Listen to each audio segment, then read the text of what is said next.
right. Welcome on in, everyone. We are back to Chasing Embers session 17. Let's just hop right to it with a recap. Go right ahead, Scott. Well, last time, and it's actually session 16. Oh, no, this is session 17. My mistake. Yes. Yeah. Session 16 was the party rested in the abandoned building deep in the forest. They head on, transporting the beacon en route via the Underdark waypoint, at which there should be Helena's family. With the trees and spiderwebs clearing much faster than expected, they are ambushed by a number of blade between snipers, which focus on their attacks to take out anyone casting spells. Over the battle, the horses are scared off by Helena's rifle when it misfires, and then when it misfires again, leads to the horses running back off the way they came. The enemies are defeated after various bear traps, heals, sniping, and bee action. And once Attila recovers the horses, he returns and cracks Helena's rifle against a stone, expressing his anger about using that weapon. And after some arguing between a frustrated Attila and a confused Helena, they all head on, with Helena fixing up her rifle once again. The party make it to the entrance of the Underdark waypoint, spiraling into a cave underground, and reach a large stone fort blocking the path in to within an open cavern, which is where we return to the party. Yeah, so you guys are kind of standing up, like further up in this cavern and sort of like looking down on this like fairly large fort that blocks the pathway into the wider cavern that opens up into the Underdark. Technically speaking, the Underdark is past the fort, so you're not really there yet. But yeah, that fort is like a minute's walk from where you guys are. But at the moment, you've taken a pause at the top of this hill. Would like to know a few things. Situated like around the cart, guiding the horses, like where is everyone, right? That's the first thing I want. I think Corona was just riding directly next to the cart on either side. I don't know. So something about this would depend on is what is the so we've been spiraling down and things have been getting darker and darker. What are we talking about with regards to the width of the cavern, or the width of the tunnel down into the cavern? Probably not much more. Maybe 13 feet wide to like 17 at its like absolute widest. It's clearly, I think especially you druids would know, it was a natural tunnel that's been carved out for more space, right? It seems like a relatively frequently trafficked path through here. It's definitely wide enough that you guys could stand on either side of the cart. I think you guys can see, I stuck the cart here and you guys can put yourselves where you want to be. Currently Dribbly sort of like just wide enough to be four abreast, as it were. Yeah, I would say. Yeah, if we hit an area where the ceiling's too low, or like it's a place where I feel like combat could happen, I would dismount. But if we were on a road and I was mounted, I'm still mounted, I think. Yeah, just riding your little Drake. Yeah. And I remember seeing how much people were hurt before compared to me, so I potentially might even be. Yeah, I think I'll be taking the lead.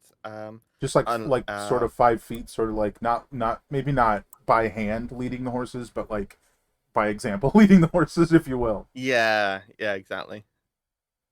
And I would be walking right with the horses. It's do you want to be to one side or like between them? Which I want to be between them, but there's no way to do that. No, I mean, like if you're between them and they charge off for some reason, you're going to get run over by a cart. If you hold Alt when dragging yourself, you can technically be between spaces. Them. Yeah. Roll 20 magic.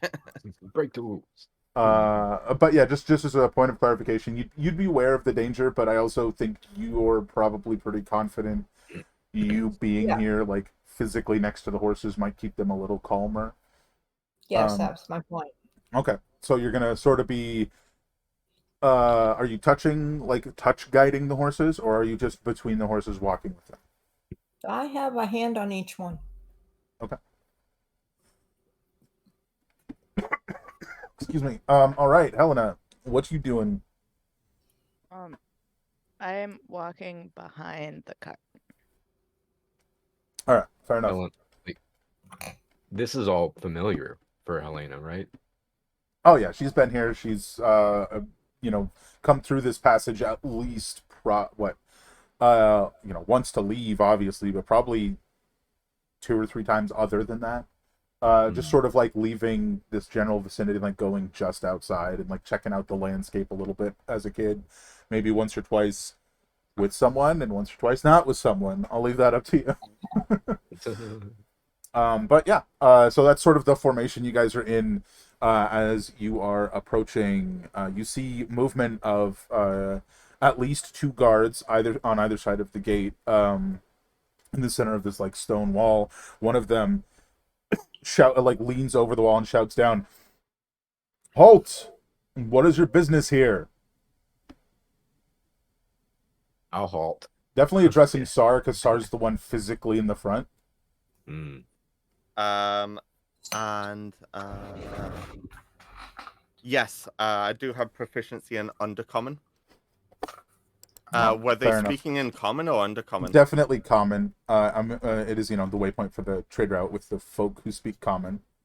Yeah. So this is something that I've not really sort of addressed with you. Like, it's sort of part of the world I don't I as a player don't know.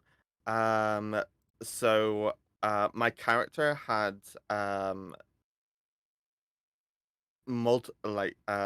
common past dealings with sort of smuggling things to and from the Undercommon, not up here, but the Underdark. Sorry, people, and what would I expect them to be most likely to be receptive to speaking?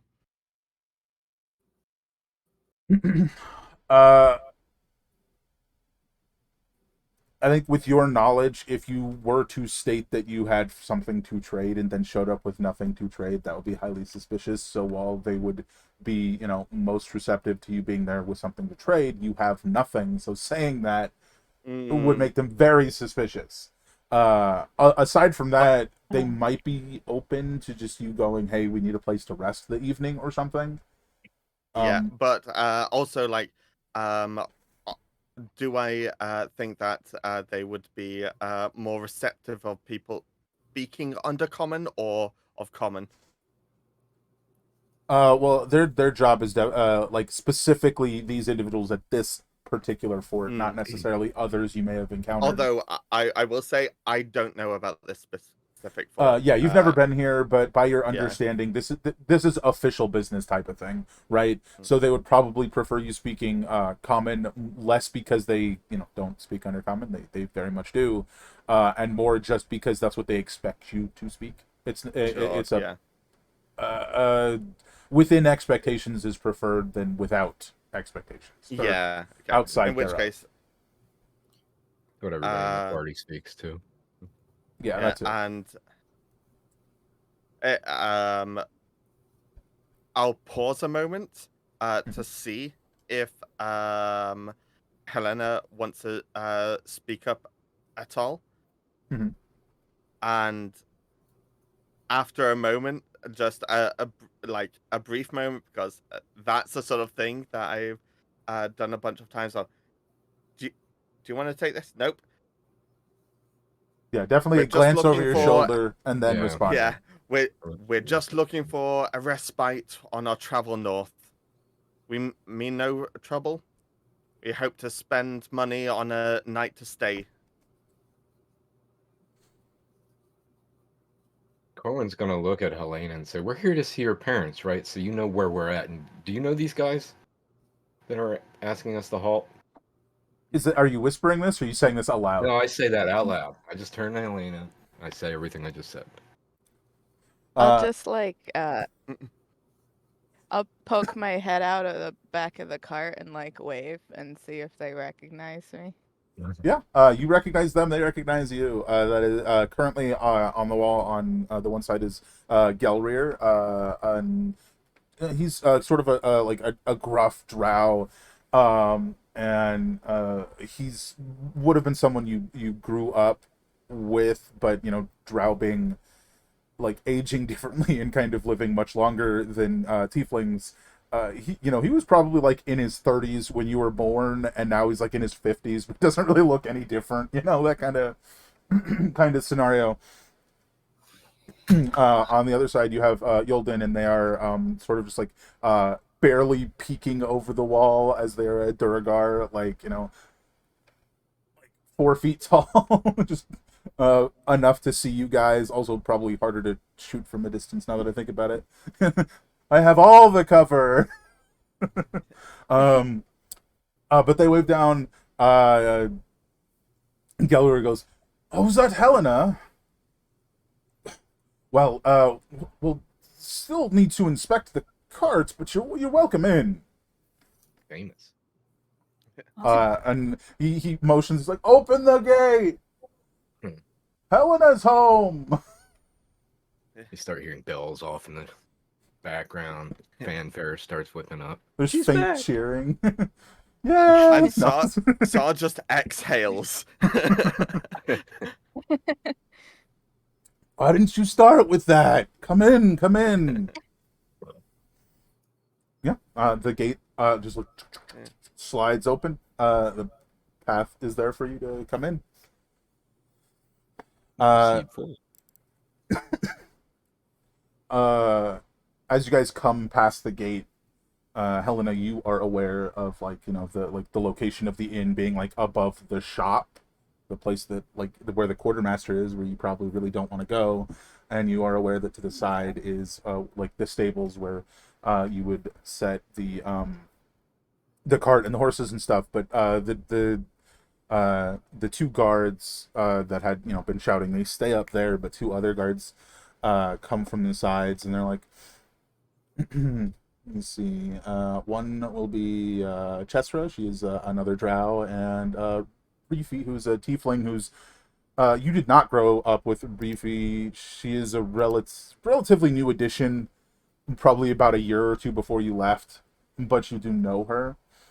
And they come on either side of the cart, and Reefy's like, "All right, I'm here to inspect the cart." Meanwhile, Chester's like, "Oh, it's so good to see you again, Helena." And she Reefy comes around to the back of the cart where you physically are, Helena, and do you just step aside? Do you what would you like to do there? What was Reefy? Reefy's a tiefling. What was Cheshire then? Chester is a drow. Yeah, gotcha. Yeah, Helena, So- do you step aside? What you doing? Are they concerned with the quality of the cart too? At the moment, the one is focused on you, and the other is eyeing the back of the cart, as opposed to the front, the part that actually broke. So they'll definitely get to that, but they're not there yet. If they see it, will they be like, "Well, you can't use this anymore"? They might. I'm gonna give you a ticket for this taillight that's out. The entire thing's gonna think- fall apart. I think you'd probably expect them to try and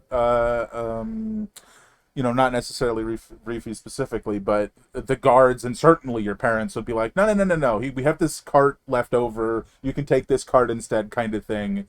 Oh, cool. Whereas Reefy, given that you don't really have much of a relationship with her, she'd probably just be like, you need to get your cart fixed. Which I think is probably exactly what happens. Is she's walking around to the back of the cart, she spots it, and she's like, "You got to get that fixed. That's not going to last long." And she comes to the back of the cart, where you are standing, and lines up next to you if you haven't moved yet. And she looks at the back of the cart, and it's just got this giant brazier thing. Is that still covered by a tarp, or is that uncovered at this point? I think it was covered. It was Covered, covered. yeah. She looks at you, Helena, and she goes, well, Helena, would you care to? And she motions at the tarp. Um, I'm just like, it's just a cool metal ball. Pull it off, or you just like, hey, it's just this cool metal thing, no need to worry about it. I We take think our I would hot like tub everywhere. lift it up so she could see.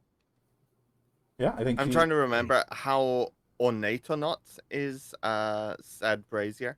So the brazier is kind of like this, like large, like much lighter than it should be, stone Right. block with Yeah.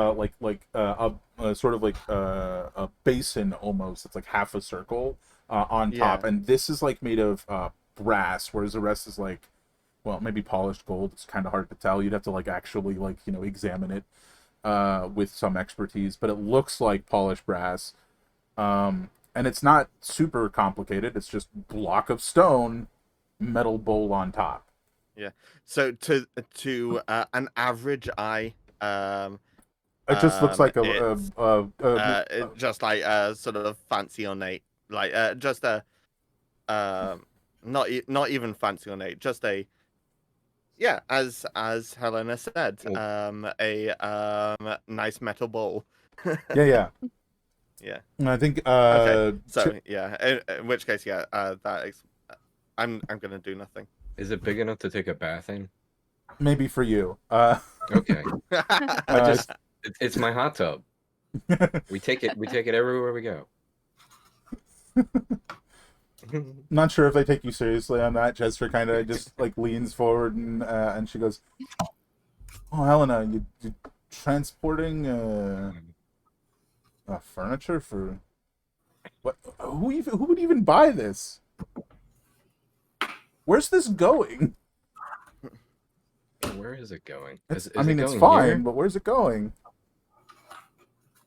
Yes, I'd be like, I don't know why they buy these things. I just take it to them. Well, you haven't been here in what, almost 2 years now? Yeah, it's been a while. Well, it's good to see you. I'm sure your parents will be happy to see you. No, they're probably working on some paperwork in their house. You'll be sure to go visit them before you leave, right? Yeah, definitely. I mean, otherwise, I'm sure your dad will come to find you. Quick point of order. Did Helena say something about assassins chasing us yet? Or No, was that said No. at all yet or No. anything? Nope. no, not at all. Or, Not at oh, all. that's just in the title of the stream. Sorry, go ahead. Yeah. Yeah, that has not yet been mentioned. Okay. Sorry. No, fair. I thought it was actually. I thought it was. That's why I was No, asking. not at all. And Chester sort of like leans back and is like, this all looks good. And Reefy's like, I suppose it's fine. I don't know how much. Like I said, I don't know how much longer that cart's gonna last. And Reefy like turns to head up the stairs, to like go up in this like wall area, right? And she looks over her shoulder and she goes, "You can just use the stables over there. I'm sure Quartermaster Demp has plenty of supplies that you can purchase for your journey, and you'll have to speak to him about a place to stay.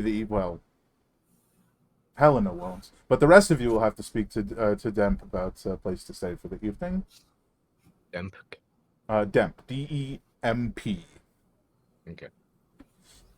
So, I I guess I would just say, You definitely hear the name Quartermaster Demp, and it's like that, like a chill goes up your spine. Like you're not a fan of this individual at all. But sorry, what were you gonna say? I guess I would just be like, oh, it's good to see you guys too. Or like, I think the other one was leaving already. Yeah, And then just try to like motion everybody to go put the horses away. yeah. It's not the most elaborate stable, and it's not even really covered because you're in a cave, right? But it's just like a little pen for the horses. You don't think there's going to be any issue sticking them there and leaving them there. There's no other horses there currently. Corwin would try to speak low enough to just anybody in the party to hear. We should probably keep the brazier with us, whether we get a new cart or not, or if we're putting the horses in stables and then going to Helena's parents.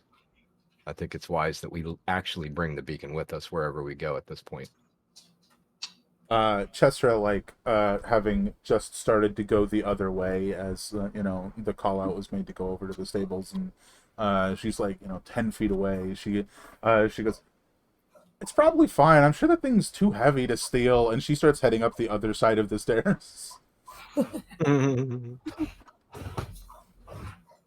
I'll sorry to do this again. Based on my impressions of the Underdark of the South, Sure. Which technically doesn't have an official waypoint entrance. You're not supposed to go in that way. It's that whole ordeal. Indeed, it's a sort of non-thing, but that's my only impressions of it down there. My monitor's flickering again. Yeah. Sorry, continue. Yeah, but yeah, my only impressions of the sort of waypoints to the Underdark are the southern ones. What would my reaction of sort of how lawful versus lawless it is at these intermediate, based on just my impression of the South? I would say, based on your experiences, there's definitely law to both, whereas the other one isn't necessarily lawless. It's more impenetrable. You're not supposed to go this way. You find other ways, and those other ways are lawless, right? Whereas this one is, hey, you're supposed to go this way. You just got to do it right. And at this point, you my God, your perception is crazy, right? Pretty high, yeah. 20 or 17. I was gonna say 22. That's not it. 17. No, not that high level. Yeah. Not yet. I think you do hear like the scribbling of somebody writing something down. And you get the idea that they're just it's Reefy up over to the right, just sort of on this. The stairs go up. There's this flat section, and they wind up, continuing. She's standing right here and just writing something on a board. And it's if you want, you can sort of lean back and try and eyeball it. But you kind of get the idea. Probably a likely thing of that it's basically an inventory of things coming in, going out. She's because my wisdom's high enough to sort of deduct those. Absolutely, style of you things, definitely get the idea that it's probably just cart came in. It has fancy brazier. That's it. Yeah. That's the kind of thing being written down. And probably that it belongs to Helena, and no names were taken because they already know someone associated with the cart. Yes, and actually, speaking of which, unless it was seeming specifically weird that I kept it up, I was keeping my hood up. Your hood is up.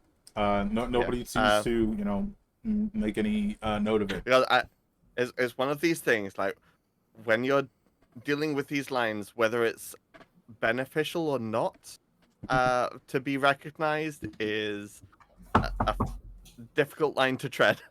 Yeah. For sure.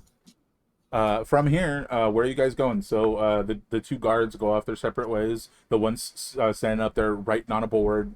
Where are you guys going? I will. Yeah,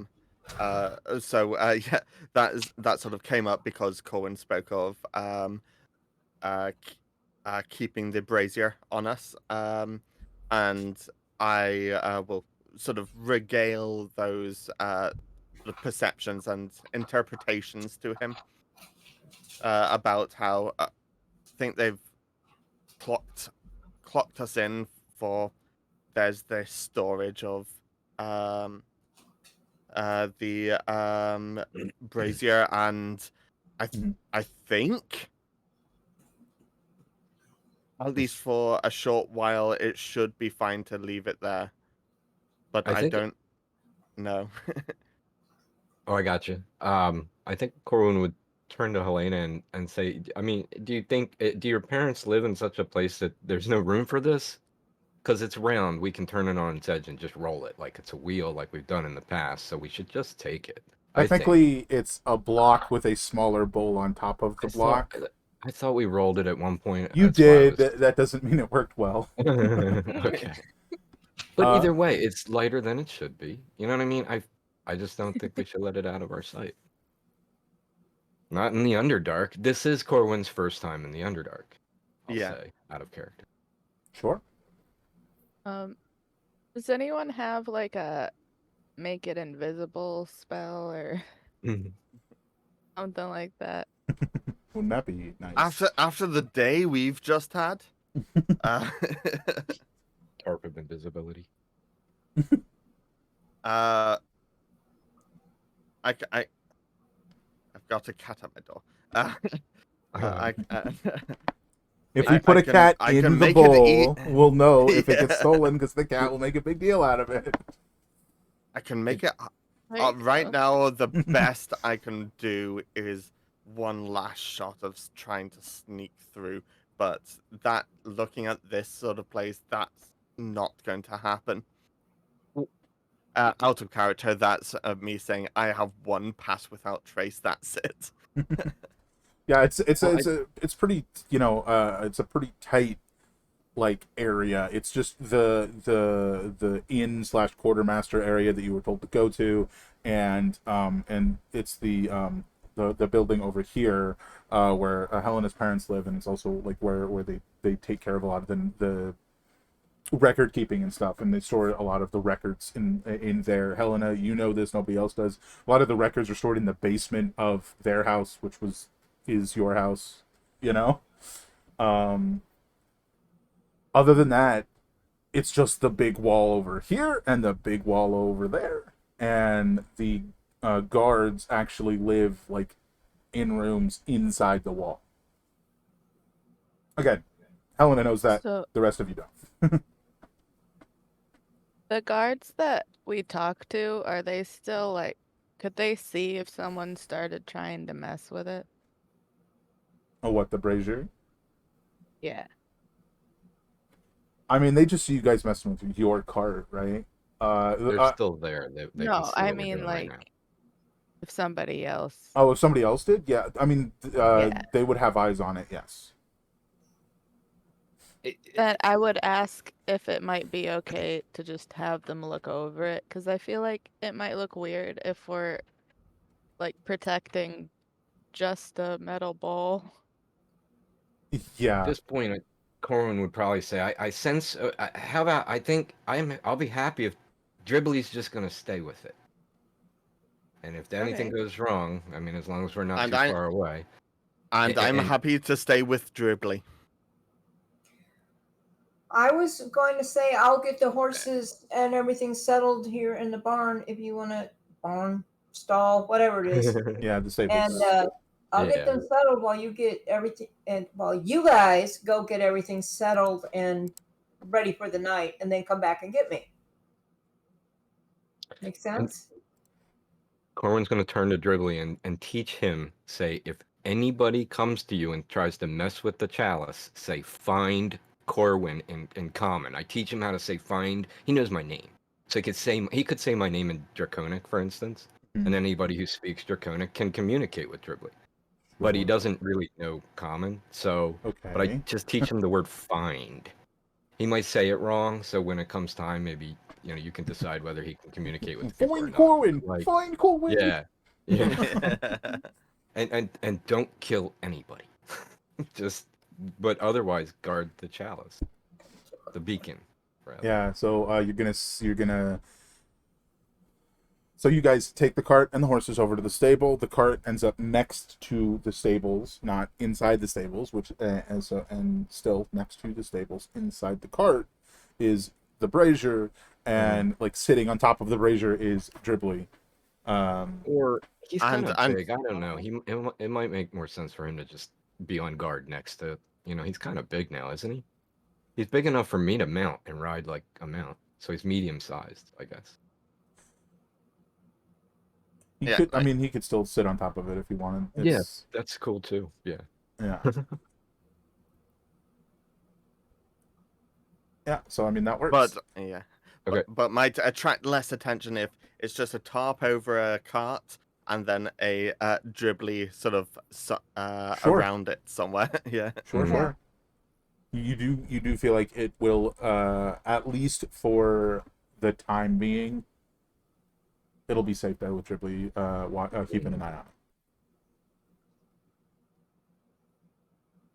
I think there is some kind of range. I think it's like maybe 100 feet or something where we don't have a telepathic connection. You know what I mean? I'm trying to find it, but it. it might not matter. If And it I'll have comes up, I'll let I'll you ha- know. I'll have faith in Helena's Underdark and Corwin's Dribbly. Sure, That I won't stay with the cart. the underguards, if you will. Yes. All right. So from the stables, Itella is staying at the stables for the time being. Where is everyone else going?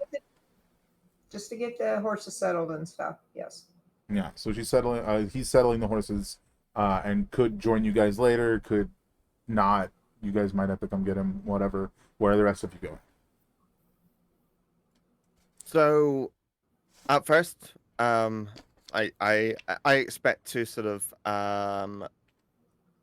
follow along with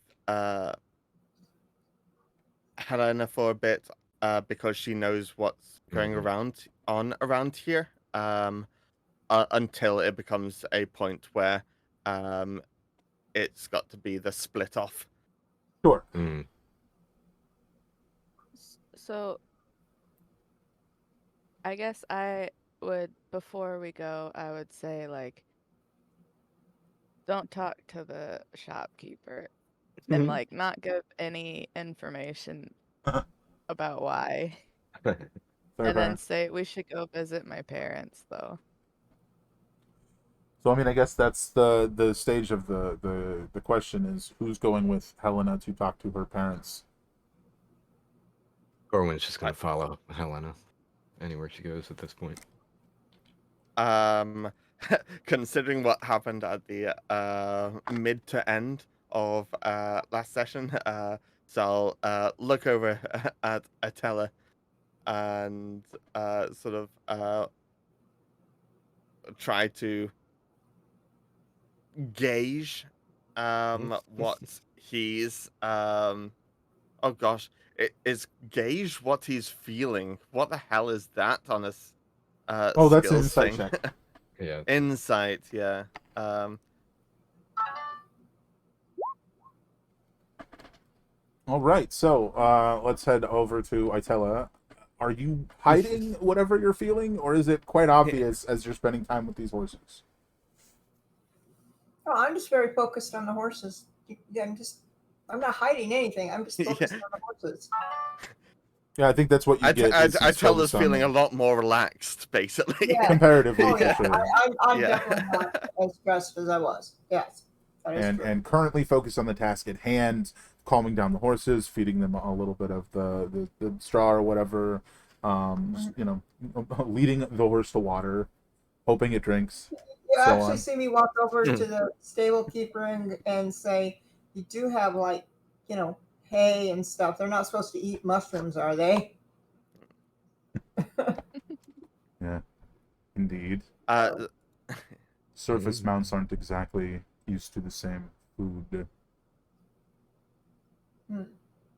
So what's the answer? Are we eating mushrooms? Indeed, surface mounts aren't exactly used to the same food. And he turns around, and like, he's like, hold a moment, and he heads into like this little tiny shed shack looking thing, and he comes out with like a bale of hay. Oh, good. Okay. I actually slip him some coinage for going to get that. Not a lot, just slip him some. Thank you. Are we talking a copper, a silver? Like a silver. He thanks you and he nods. And he returns to work on. I think you at this point you notice that sort of further past the stable that you guys are looking at is another like stable that looks to be for like potentially some sort of larger creatures. It's currently empty, but it's closer to the other gate. Potentially for was it like beasts of burden, if you will, coming up Yeah. from the Underdark side, and he heads over and he seems to be like cleaning that out. Yeah. All right, on the rest of you, carry on. The two of you are just like following behind Helena at this point. Yeah, I think what it will have been for me is I was thinking about heading back to sort of fill him in about hey, we're just heading up this way, but upon seeing them heading over to the other staples, thinking they're good, and Leave Vitella just to his own devices. yes, indeed. Might come to regret that, but that's what I'm doing right now. Yeah. So at this point, Although that being said, I don't know if I'm actually gonna follow them into any royal facilities. I don't know about royal being the right term here. Okay. Private home. God-focused facilities. Can we put it that way? You don't want to deal with bureaucrats. Yeah. Yeah. So Helena, you walk up to the door to your house. Are you gonna just head on in? You gonna knock? What are you doing? I think I'm gonna walk in, but then be like shouting, so I'm not like scaring the crap out of somebody. I do Kick the think door in. like you're shouting as you're hearing, especially the two of you standing at like the door. You hear shouting somewhere from deep, like further in the building, potentially upstairs. It's kind of hard to tell. Like shouting down a stairwell, you hear. "Oh, so what kind of stew do you want tonight?" Just as Helena is walking in and says, "What exactly?" Well, if I hear that first, I think I might say like some kind of stew to Just, see if he just recognizes me. just whatever your favorite stew was, and you shout Yeah. that back.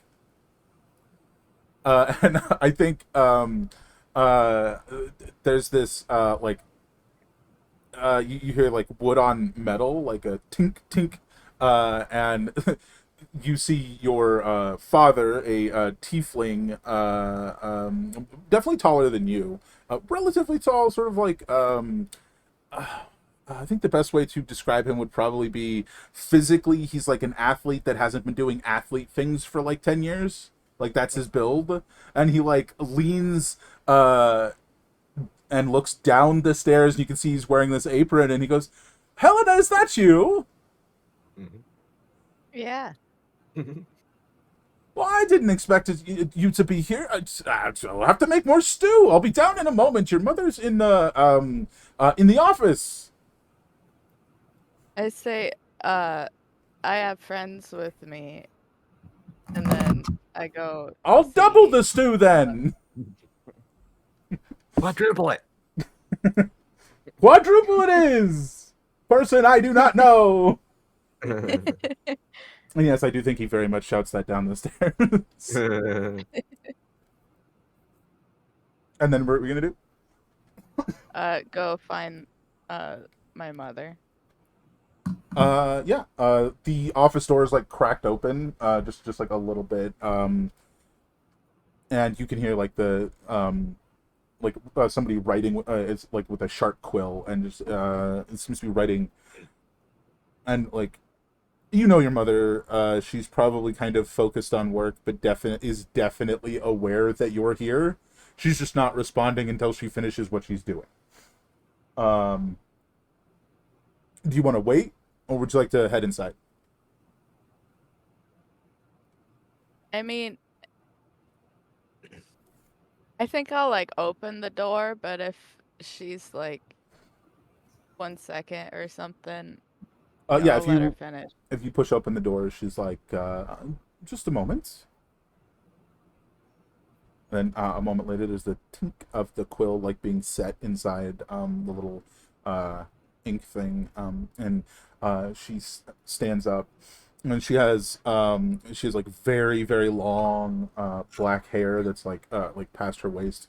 And for those of you who don't, well, you guys are all standing outside, so you don't even see her either. But yeah, so she's her skin is like paler, closer to white than red or even pink. But she sort of smiles softly at you, and she goes, "It's good to see you, Helena." You too. How's it been? Mhm. Quiet. Nintir certainly complains less, which is the first name of the quartermaster. But I suppose that's probably his own fault for being a little too sensitive, wouldn't you Yep. say? Are the other two of you listening in, or are you just like standing outside? I was gonna say, I'm outside the building still. Corwin, if Helena entered the building, Corwin would have followed, and then immediately, if it looked like Helena was going to continue into the home, he'd say, "Do you want me to follow, or because we're just entering her family home? I feel welcomed into the foyer, the first room, but do I Sure. follow? No, I'm asking permission." So he would literally say, "Do you want me to just follow you or stay here?" Which would probably have happened before you walked to the office. Exactly. Right. I kind of expected you guys to just follow me in, so I guess I'd be like, come on. Okay. That's fine. Come on. Yeah. So I'm with these people. Yeah. No one's there. So, Yeah. kind of continuing her physical description a little bit. Her horns are definitely a little bit different than yours, as they are like they're like very thin and like very sharp, like sort of going back like this. But whereas your horns are like broader and closer to your skin tone, hers are like pitch black. So definitely a bit different in that. She looks past you and sees Corwin sort of standing there, and she goes, "And you are?" Hi, I'm Corwin Notwise. I work with your daughter. And how accurate would you say your name is?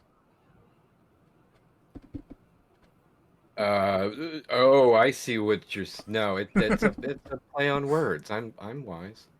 I'm smart. Of course. Good to meet I've you, been around Corwin. a bit. Do you have any uh, idea how long you'll be here? And she looks over to Helena.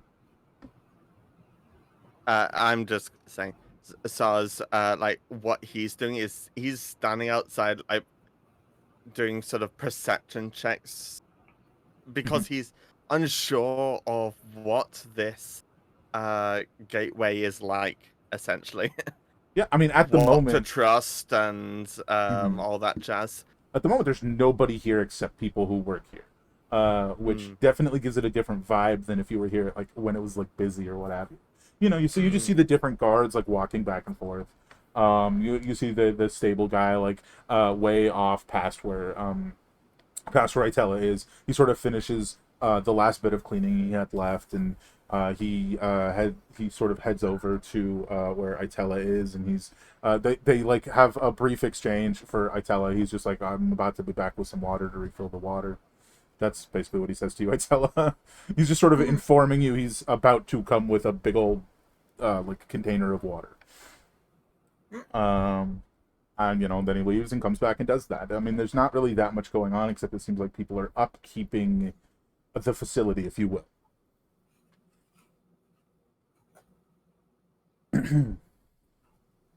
Yeah, I mean, from there, you do catch a bit of the conversation happening inside.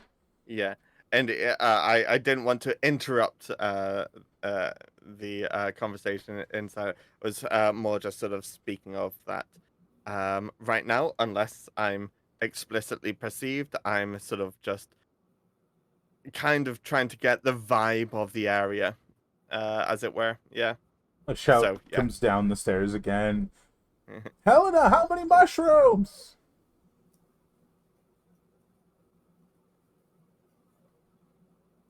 What was that last sentence? How many mushrooms? Your dad's shouting as he Oh, seems to that's be what I making the thought. stew. How big are these mushrooms? Is extra an option? They're pretty large mushrooms. Yeah, and probably like bigger than most of them are like that. The top of the mushrooms like as big as your hand, probably. Okay, so like one per person. If you respond one per person, he goes, well, "How many people is this gonna be?" Give me a half of one. Uh, I'm a half a person. My stomach is Four? that size of your hand. Forget how many players we have. Yeah, 4, and then your 2 parents, so 6 Oh, presumably. 6. So your dad, like, you hear a tunk tunk of like the wood on metal again, and he like peers down the stairs and he goes, "Hey, I don't know you, but everybody's a full person to me. You hear?" Yeah. Right on. Then he pulls back and goes back to making the stew. I like it here.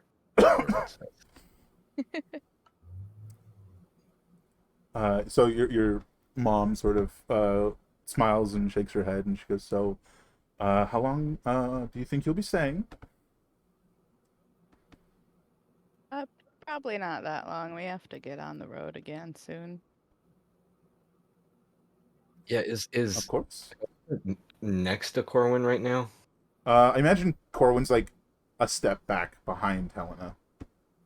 I mean, just nonchalantly, kind of, if she's within reach, Corwin's gonna make contact, physical contact with Helena, and just whisper, "Assassins," and just leave it at that.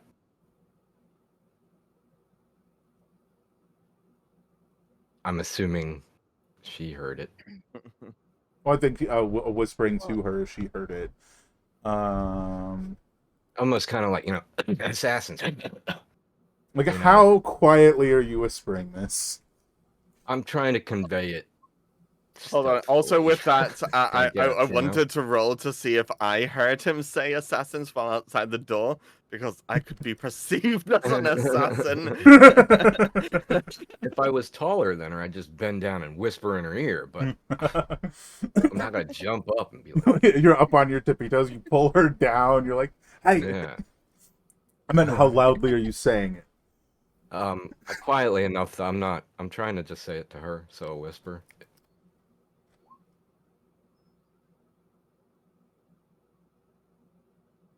So, I mean, is there a response to that? Do you say anything or do anything? Well, I'm not exactly sure what to do because I was gonna see what they thought later about telling them, because I don't know if that would make it worse. Well, Corwin's So I'm now just kind of like, indicated at least he wants you to tell them. Well, I mean, I just said that, and then if Helena's just staring at me, I just kind of give her the shrug, like it's up to you. I try to convey With a without saying anything. 25, with a 25, did I hear that? You definitely heard that. And It's with, kind of like when you're whispering, but you have to be a little bit louder than you expect. So you're like, instead of like assassins, you're like assassins. yeah, at which point, I was sort of going, and sort of come round the door side and say, Helena Cornelwyn, I'm just going to let Atella know where we are, basically, to make myself uh, obvious and present, rather than But with being the hood someone on and still skulking hiding your around. face, yes.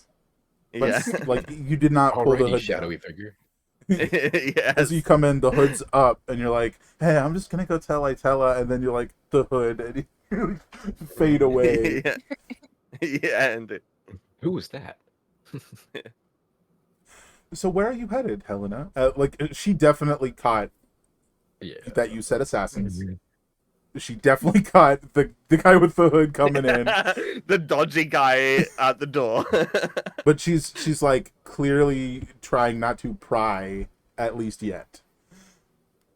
Too much, you know. Where you headed? I'd be like, sorry my friends are acting weird. Uh, well, we kind of have some assassins after us. Uh, so that's not fun. What have you gotten yourself into? That's why our cart's a little messed up. The cart, your cart has taken damage too. Well, I'm sure we can sort that out without too much issue. I think at this point Corwin might speak his mind and say, my concern is that everybody know what might happen because what we're going through and who's after us. So I don't know that we have time to give the whole story of everything we did and how we ended up to be here, but maybe the truncated version, including safety concerns, so that everybody Sounds is good. nobody's surprised. I didn't want to. I was like, how do I not tell her that I'm in this huge plot? I mean, yeah, I mean, her direct, like point blank question is, Yeah. what assassins? There are more than a few out, and she like is like at this point motioning you, toward the like dining room, so you guys can all sit down. You assume? Mm, mm. Is there a high I don't chair for remember me? their name, but I would tell her. I forget what they're called. Yeah, I forget at this point too. Oh yeah. So you just tell you as you guys are sort of do you guys sit, or does she just usher you to the kitchen and you're all, or not kitchen but dining room, and you're all standing around the table? Oh, we sit. I mean, I sit. Just like peering over the table like Yeah. I could probably put my shield on top of the chair and get a few more inches. I might go grab some pillows for us. Much appreciated. She goes, Helena, if your friend left the door open, could you close it? As you sort of go get Yeah. the pillows and come back, I'm going to assume you pull the door closed. I don't know if he closed it or not, and he's Yeah. not there, so... Oh, he's back. When you walked out, did you close the door? I left it the way it was left prior to my entering. Corwin Whether could that actually, was ajar or It would have been a jar, yeah. yeah. yeah, if it's still open at all, and Corwin heard that, he would just close it with thaumaturgy. Oh, yeah, just... Yeah, nonchalantly. I'm not trying to draw attention. Just okay, door shut. You know, Thank does it you. make sense?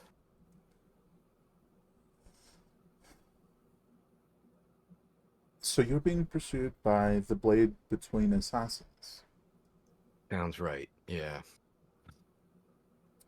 Well, Helen and I have some very bad news for you. Uh-oh. As you're like putting pillows on the chair. Huh? Bad news? What? Oh no, is she in it? You're going to have to. No, she just pulls out a knife. No. Constitution saving throw. You're going to throw a pillow at her. You're gonna have to talk to someone you don't want to about that. He knows a lot more about it than the rest of us. Do I have to talk to him? Well, if you talk to him, he has reason to talk. Actually, in either case, you would probably have to pay him to say anything. So maybe it doesn't matter if it's you specifically. But it might cost you some money either way. He's well, far older than the rest of us. He's seen quite a few things. Or She does Corwin that would thing. As Corwin would ask, this person knows about these assassins and would be able to help us defend ourselves against the assassins, or Presumably, yes. okay. but she does that thing where you're like one of your parents goes to tell you a story they've already told you like 50 times. She turns to you, Helen, and she goes, "Did you know he was here before we were? He was here helping your grandparents when they ran this place." Nintir, the quartermaster, she looks over to Corwin, as you probably don't know who that is. The quartermaster has been here for a very long time, more or less since this place started. Before that, his past was more on the questionable side of things. But he most definitely would know something. I can't say how much. But your father and I have had very few dealings. She's definitely talking quieter. Like, she doesn't want, like, the whole place to know. Like, we've had very few dealings with the blade between. Just as you hear thunk thunk like down the stairs, and your dad, like, very loudly, he's like, "The blade between. What's this about them? Also, I got some I got some biscuits made up. We're gonna have with the stew tonight. Sound good, everybody?" Sure. And I'm just staring at Helena, trying to gauge her reaction to all this. Well, I'm very excited about the biscuits. Um, Totally forgets about the conversation about assassins. Ooh, biscuits. yeah, I think I'm gonna try to send you guys out. Although I'm gonna have to say that again because 2 out of 3 of you aren't here. I will say, now that he's like fully here, his horns are a lot more like Helena's. Like, would sort of come down and around, like sweeping, sort of like that. I missed that in the prior description, but yeah, Close to the same pigment. yeah, definitely. But he goes, "Well,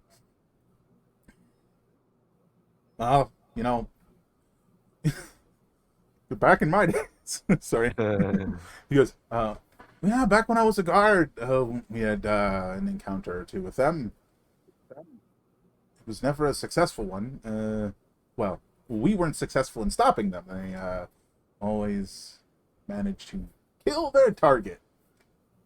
I always feel bad for whoever that is. So why are we talking about the blade between assassins?" Corwin starts on his fingers trying to count how many of these assassins we've killed already. I think I'm up over 15 or so. I forget exactly. Somewhere Yes. between I'm 12 not and going to 15. say anything though. I'm wow. just counting on fingers. I don't know if anybody notices. Yeah, Last they're round, relentless. it was a grand total of 8. Yeah, they're Last Last session, relentless. rather, yeah. They just don't stop coming until they get you. There was a bit of a policy down in the cities, further down. If the blade between was involved, you just stayed out of it, which is quite unfortunate. Yeah. Anywho, who are they after? Somebody you know? Somebody you know. So, he looks. He looks to Grace, your mom, and he goes, "What did Gelreer do this time?" She shakes her head and then just looks at you, Helena, like, "You should tell him." They're chasing me and my friends. I feel like there's a way to say we got a job, and that's why they're trying to kill us. Because that's as succinct as it is, and that's not wrong, right? Like, we got the job to get Yeah, that's good. the beacon, and ipso facto, they're trying to kill us. Yeah, so you're just like, "Well, I got a job, and now they're after me." Should have stayed unemployed. He definitely does that like nervous laugh. He's like,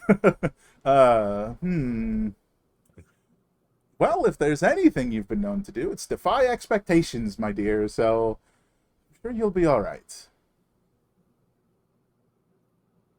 Thanks. You said it's yourself and your mother and I, and Three others. I just wanted to check the numbers. Right? I have a pet Drake that wouldn't mind a meal. Oh, I don't know that I oh would say no. pet. I can't He believe I forgot about him. he definitely pauses I for forgot like, about him too. and his entire demeanor shifts from like concern to like very amused. He's like, uh, so does your Drake like to eat its brethren, right? Lizard Sure. stew, Hmm. lizard mushroom stew. Yeah. He's an omnivore. Oh, well, I if he put it doesn't in have a front of problem him. with it, neither do I. He's... I'll be sure to make another bowl for him. Yes, pick one of the wider ones. Give him ample room. And he just like heads back up the stairs. Corwin would call out, "Can I help with anything?" and just look it around. I feel like I'm a bad guest.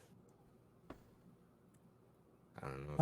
Does No, anybody no, not see? quite at this time. We're still about an hour away from the stew being done. So, Well, let me know. I mean, if you guys brought your own bowls, it would help. We don't have that many anymore. Not after the incident. We I have got one. big brazier. just sip soup stew out of the brazier. It's fine. That's fine. Yeah. So your mom does go. Do you think Nintir's your best bet? He's gonna And have again, some information that none of the rest of us will. Corwin's just staring at Helena, trying to read the reaction to that. But from here, she definitely knows you're gonna have to consider that. So she's like, "But from here, where are you headed?" Sort of.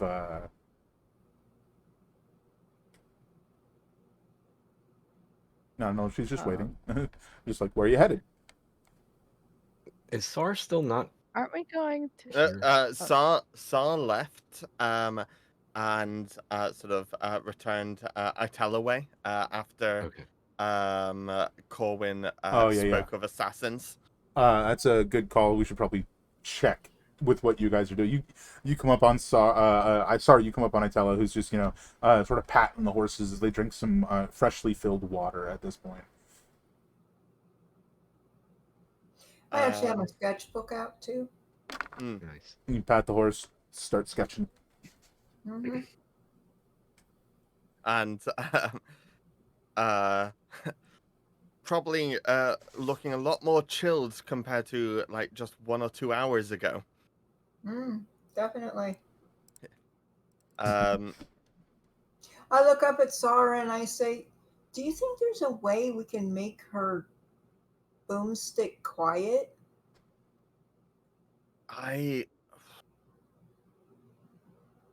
these sort of people that don't really like, they're more into like the metals and whatnot of things, like compared to us. I don't really know. A bit, we've both got our different druidic styles of things. Mm. I I don't know what can be done with that. What is so I followed them and sort of listened in. I just sorry. I just want to. I need to talk about this nice and quickly. Um, when I was listening to them, I feel I wish that we'd talked to Helena more about what her relationship with her family was. I don't know if she trusts them, and this is a very different sort of style of entrance to the Underdark I've ever seen. And it has now been brought up that we're being chased by assassins. And that I that might have changed the room in that. I don't when that was brought up, it became a bit more of a tense atmosphere. Mm. So I don't know. I don't know if they might be in trouble right now, for all I know. Hmm. Mhm. Because looking around the town, Ixar, correct me if I'm wrong. That compared to what I'm used to, there's a lot more sort of like officials, guards, and whatnot, and I don't know what side of it Helena's family are on. Like, this is a whole sort of like through Star's eyes side of thing. Sure. Yeah, mostly what you've seen is either straight up like the criminal side of things, or the guards guarding the hole that you could go through. Yeah. The bigger one, not the secret one. You know But what I mean? when I'm saying through Sar's eyes, I'm meaning the sort of like perception Sure. of the um the guards and what like official sort of levels of things are less trusted. The sort Sure. of um dodgy folk are arguably more trustworthy. You don't trust the guards and the big old organizations going on, Yeah. right? Kind of thing. And so I mean, I guess to you, it's like the equivalent of a paladin holding his sword in a criminal den, right? Like it's sort of like the Yes. inverse of that, and you're just like, I don't know about this. They're all Yeah. pretty sketchy to Everything me. feels a bit off. Yeah. Yeah, so I would say you're definitely cautious. You're definitely concerned, especially of the guards. Mm. Uh, but given that you don't even technically know what position her parents hold, you're more unsure of them. So it's Yeah. uncertainty for them, but you're certain you don't trust the guards. However, what I do know is based on my information at this time, I have Mm. no information. I've not sort of chit chatted with Helena about her family, Mm-hmm. and when I left off, she was being very evasive about what was going on with her family, which uh, at this point, with me talking to Ayatella, makes me think that we should be evasive with her family. Sure, sure. uh, But I yeah. mean, that's kind of the like definitely There's uncertain at the minimum. there's a kind of one of these sort of like um, happenstances of situation. Yeah. Sure, sure. Um, I, yeah. So yeah, I'll further go on to. I tell her that. All I know is like yeah. Helena, she wasn't being. She was being a bit evasive with her parents. Corwin, um, tried whispering, about how we're being chased by assassins. At which point I sort of had to sort of say hi and booked it back to you because I don't know what was going to happen after that. Um, it's this whole area is weirdly uncomfortable to me. It's like a familiar combo of wrong things. Mhm. Okay, so I have a question then. Um, Knowing that I've known Helena the longest, how often did she talk about her family? How often did you talk about your family, Helena? I don't think I did much unless I was asked about it. All right. Did you ask about it a lot? I tell her. Or at all. Like Mm-hmm. There was lots of opportunities. Yeah, there You know what I were, mean? and for me, I didn't. At first, I didn't want to talk about my family, and I would try once in a while, and she would just sit there. She didn't respond to anything about her own, so Like, I wonder. so you would be like, sort of briefly mentioning your own family, in your grief, as it were, and she wouldn't really have a response, is what you mean? Yeah, Like she wouldn't go like, well, my dad's super cool or something, right. Well, I mean, that's probably for the best, right? Hey, my dad died. Mhm. Well, my dad's cool. I would hope Yeah. that's not how you respond, but My yeah, dad'll make you stew. Yeah.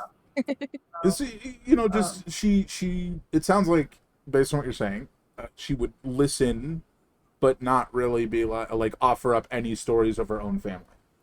right. She didn't really tell stories. So I agree with you. We should probably go back go back there and kind of. I don't Yeah. think it's a good idea for us to be separate. And if Dribbly is going to watch our little item, Hmm. we should probably stick together to, protect each other. So we should probably get back to them. And I just kind of, I hope Dribbly would let me do this. Just kind of go over and pat him and say, "We'll be back." Dribbly's very affectionate to all of the party members. And not very, but I mean very open. So it's, yes, no problem. He's Yeah, So yeah, so we you need to guys go back. come.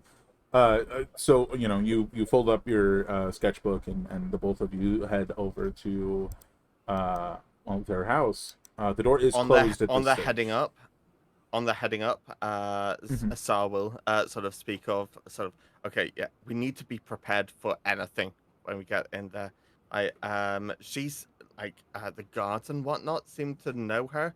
Like, it might well be sort of like kind of a royalty hostage situation for all we yeah. know. Okay. Um, You never know what kind of I stew there actually might probably be. just grew up with them. That was not a, you know, It's friendly. eh. Yeah. She probably just grew up with them. And I don't think they're mad at each other or anything. Um, but I am going to say we need to keep our eyes open for anybody that obviously doesn't belong here.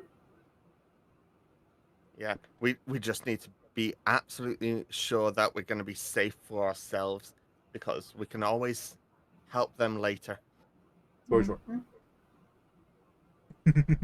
Yeah. So you guys do So come we up. bust open the door. You What's come been up to going the. on in here? You come up to the closed door. Do you guys just open it? Yeah, I'm joking No, about the I'm busting of No, knocking. I the want to I'm be clear. door. I'm chewing on a mushroom. Yeah. Just the snack before Who's dinner. opening the door? There's a knock. There's a knock at the door, and your mom, who is still like waiting for an answer as to where you're going, goes, "That's probably your friends." Uh, I just get up and open it. Yeah, just And my response is, mushrooms. open the doors. Um, Hopefully loud enough for him to hear upstairs.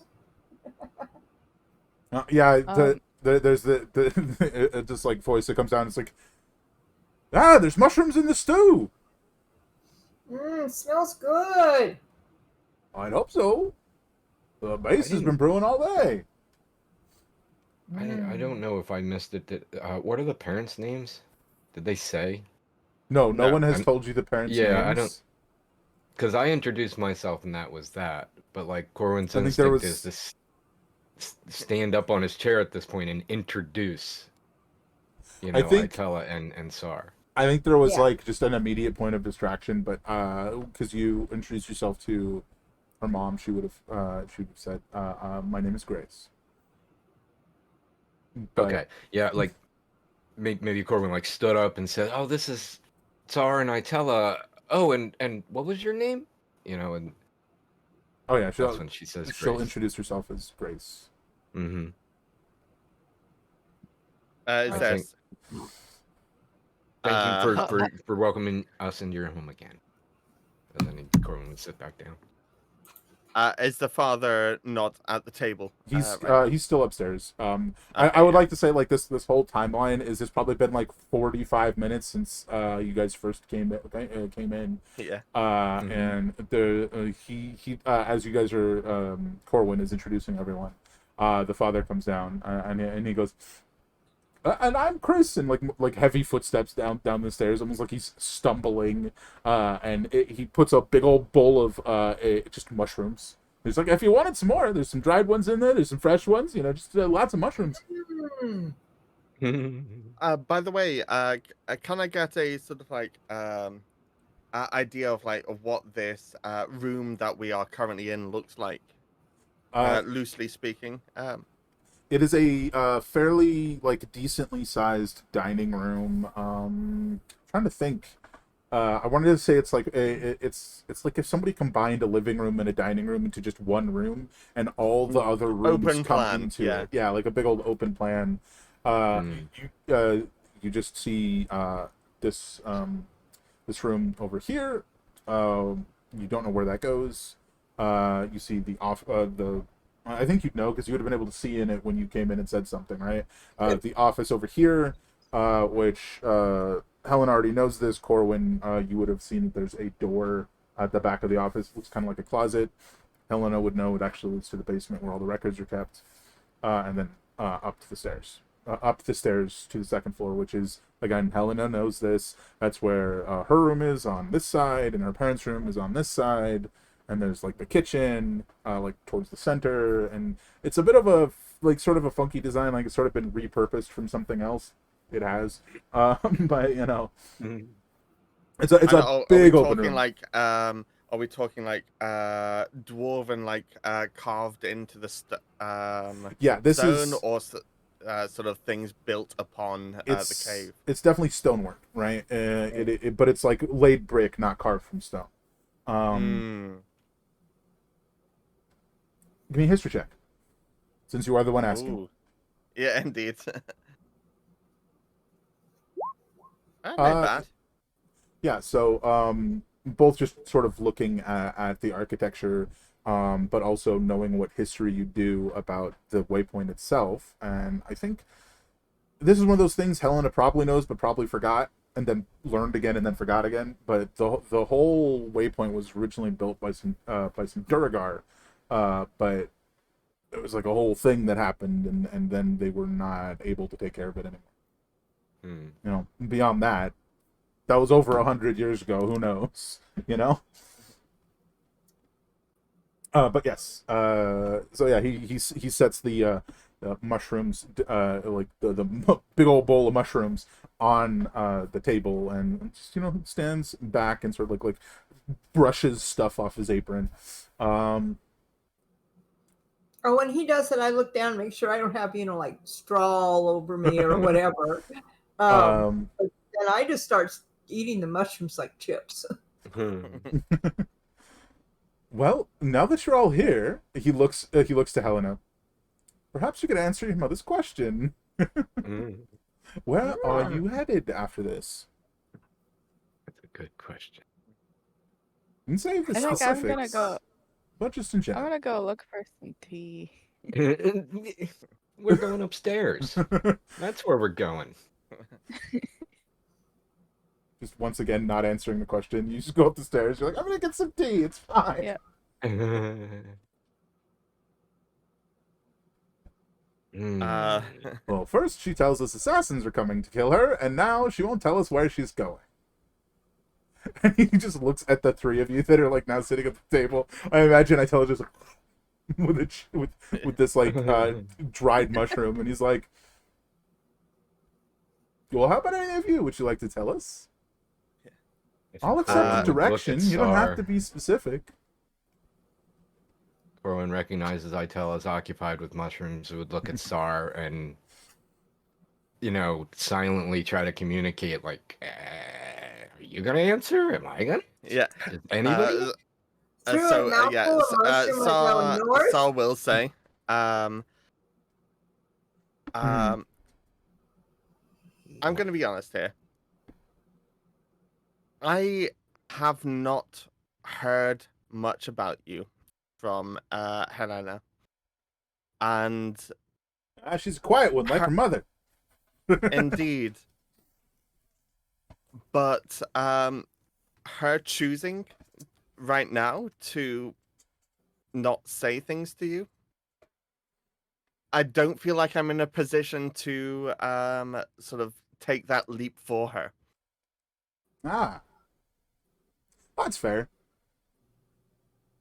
I Grace, Not comfortable with telling us for the time being. I understand. indeed, I don't know why I don't know if, for all I know, she's concerned about trust or that you might screw us over. For all I know, I'm not saying that. I'm enjoying this lovely, delightful looking over at the father food that has been prepared for us. But It's just a bowl of mushrooms right now. It's not Yeah. done. Thanks for the mushrooms, but I don't trust you. Hey, Did mushrooms are the most likely thing that could be a Yeah. dish that's valid, but poison. yeah. That's true. Did Helena actually leave the room? Mm-hmm. Yeah. Yeah. You're At upstairs this making tea. point, at this point, when everything that was just said happened, Corwin's gonna jump up and run upstairs to Helena.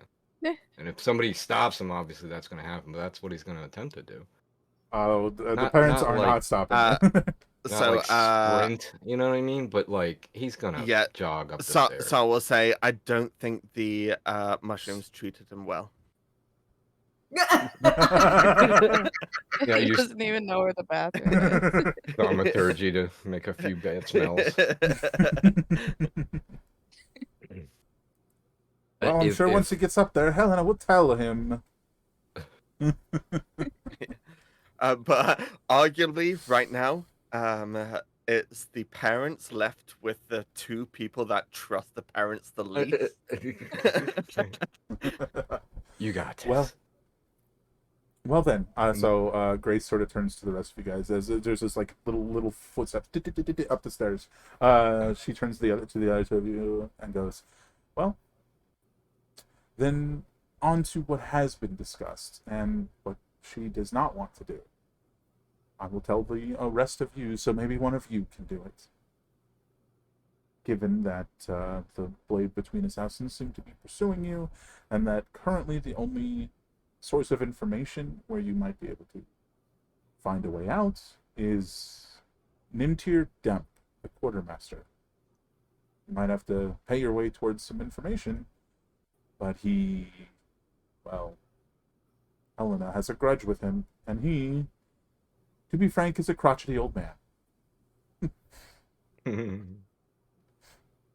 So, might be best if she wasn't the one to discuss it with him. But if anyone would know, at least anyone here, it would be him. Um, okay, so, like, yeah, Sarah speaking in lower tone now. You clearly know a lot more than we've been let on to know in our cases. I have never heard about the blade between, but you clearly know that this guy will know about it.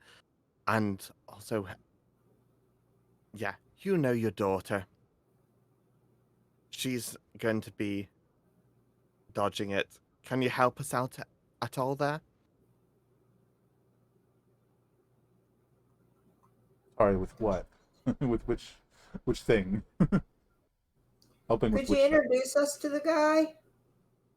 Well, Like, help us, yeah, help us out with introducing any relevant info about why this might be an awkward conversation. And okay, you clearly know a lot, so we're going to be heading north beyond here. We're not going to be going through the Underdark. We're going to be heading north overland. Which I don't. It sounds like you weren't told any of those things. No, that had not been mentioned. No. But the North, well, he definitely like pauses as Grace starts to talk, and she's much quieter than he is. So it's one of those things where he's like, I know to keep my mouth shut so that people can hear her. She goes, well, I'm certain we can get you in to speak with Nemtir. He is the quartermaster after all. As for why that would be awkward, I don't think it's going to be awkward for anyone except Helena. To Nimtir, he is willing to disclose information for money. Nothing criminal anymore. Once he got set on the straight and narrow, he refuses to, what's the phrase, falter, which I believe is where his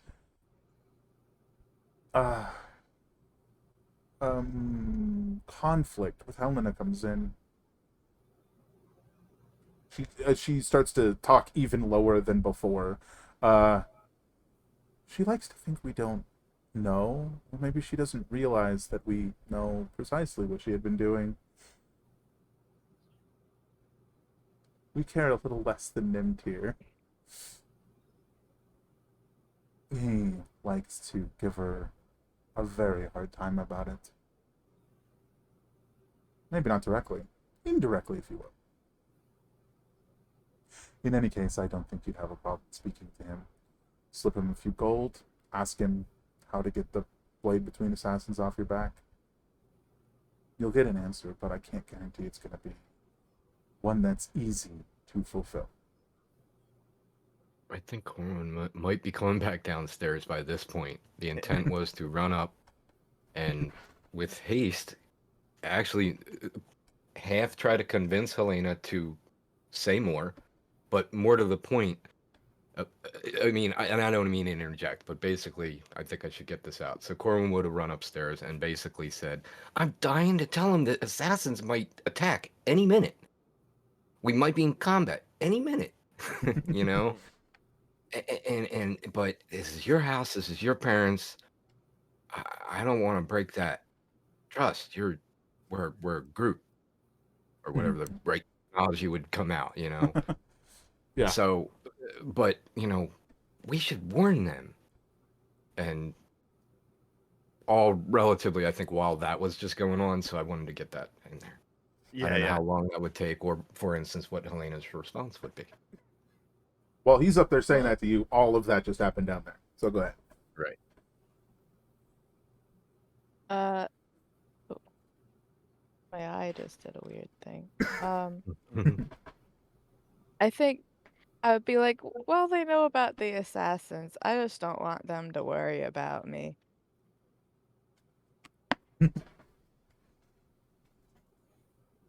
And I'm not exactly sure how to explain that we have this like crazy sought after thing with us. I need just a minute. Please carry on. Well, I think they caught the gist.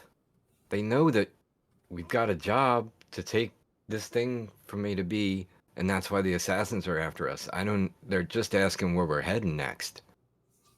And again, I mean, we could be attacked any minute. I just want to warn everybody. I don't want that to happen and have your parents be caught off guard and be hurt. Okay. In fact, I feel everybody should be armed right now. I'm not sure how I would word this, but I would basically be like, well, I kind of thought that them having information would make them more in danger, but I get your point now, so I agree with you. And I'll probably have found the tea by then and start bringing some down.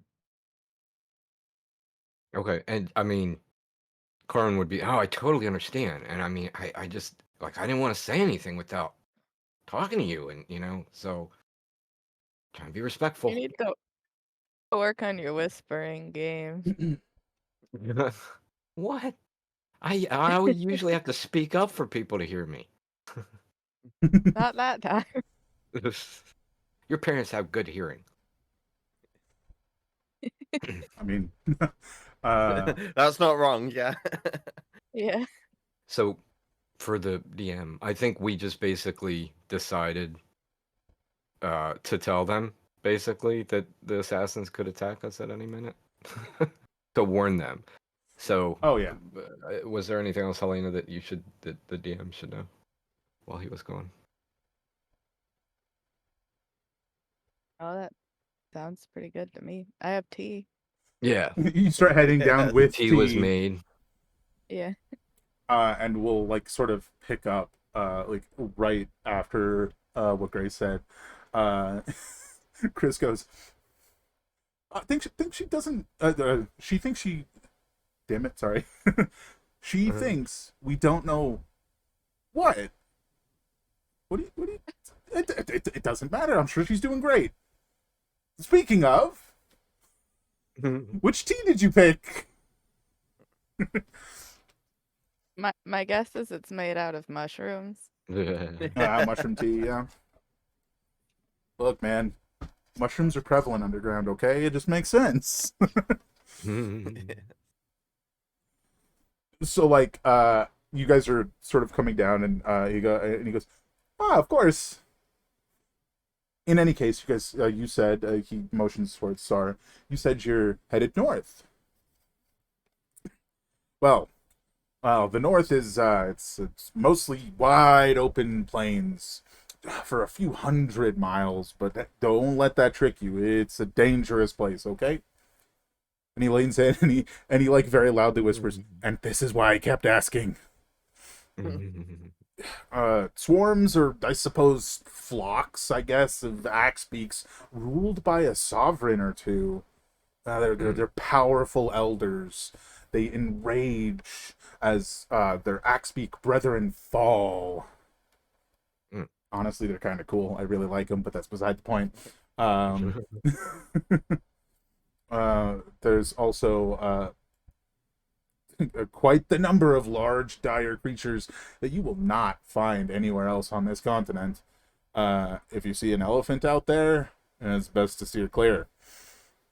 Just like as far away as you can. You'll see some dire vultures, and these fellas are just as likely to wait until you're dead as to kill you themselves.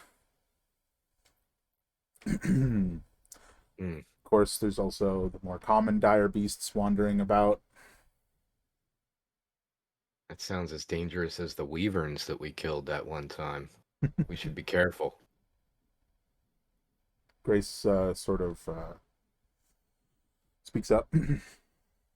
Let's not forget about the lycanthropes that stalk the northeastern and western mountain edges of the plains. They're a more recent addition in the last 2 or 3 decades, but very dangerous, as I'm sure you can imagine.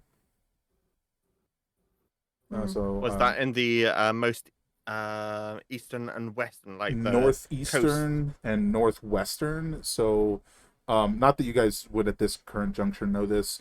It's like, big old open plains with mountains on either side, and then as you sort of get further and further north, it goes from mountains to like down back into plains and coast, sort of the coast up there. So they're saying it's like this sort of area. Sure, yeah.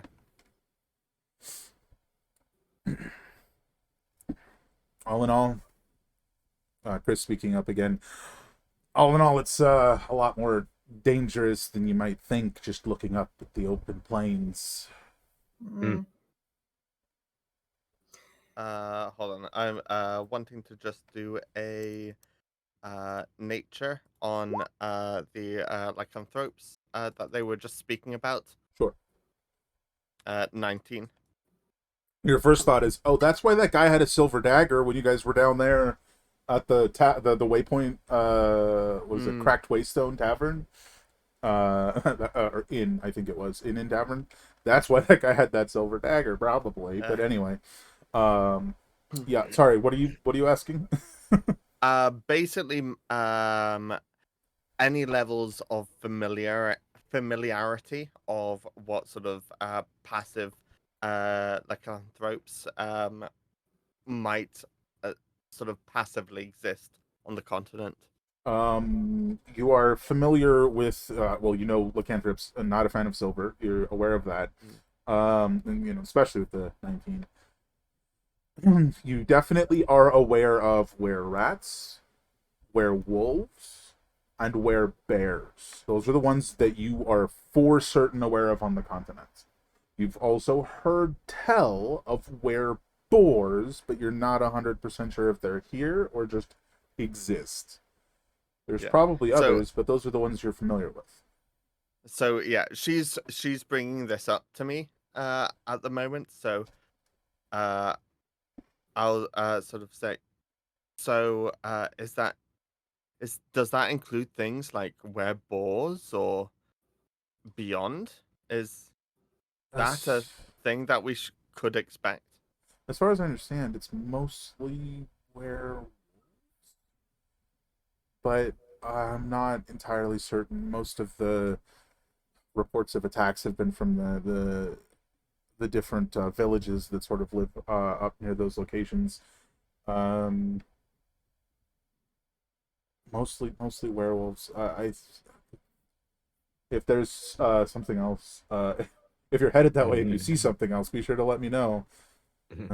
Anybody going that way needs any kind of information, you know, to be ready to defend themselves.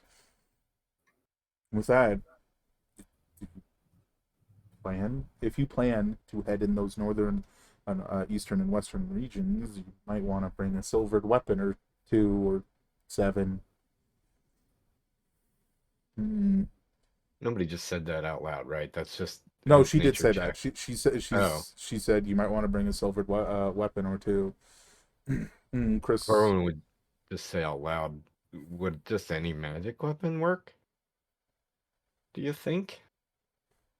Would you suppose? I mean, maybe to a degree. Okay, just wondering. Oh, on that note, she had mentioned the different settlements further to the north. There's a handful. I'm sure it's a lot to take in just in one conversation. But most of the settlements to the north are very small. I think the largest is like 40 people, maybe. Most of them are, the smallest is like 3. It's those damn dwarves. Uh, do you? I mean, might as well ask. Do you have any gauge of where you would go? Would you just go directly north? Would you go northeast, northwest? Hey, um, I'm pretty sure, looking around the rest of us, none of us have been further north than here. Mostly actually looking towards Helena and Itala, as the only people that have even been this far north before. Hmm. Um, At this point, I mean, if we're putting our cards on the table, is it possible for us to pinpoint where we're going on a map for them to see and say, well, here's where we're going. What's the safest route? yeah, that's a good point. Do you have a map of the north that we could buy off you, or? Oh. Oh, you don't have to pay for this. I'll go get one. And he just like heads off to the office, and he comes back like a minute later, and he picks up the bowl that's like half gone of mushrooms, like most of them are gone, and looks at Itella and is like, "Hold this." And he sets the map out, and where you guys are going is this like little island directly to the north, right?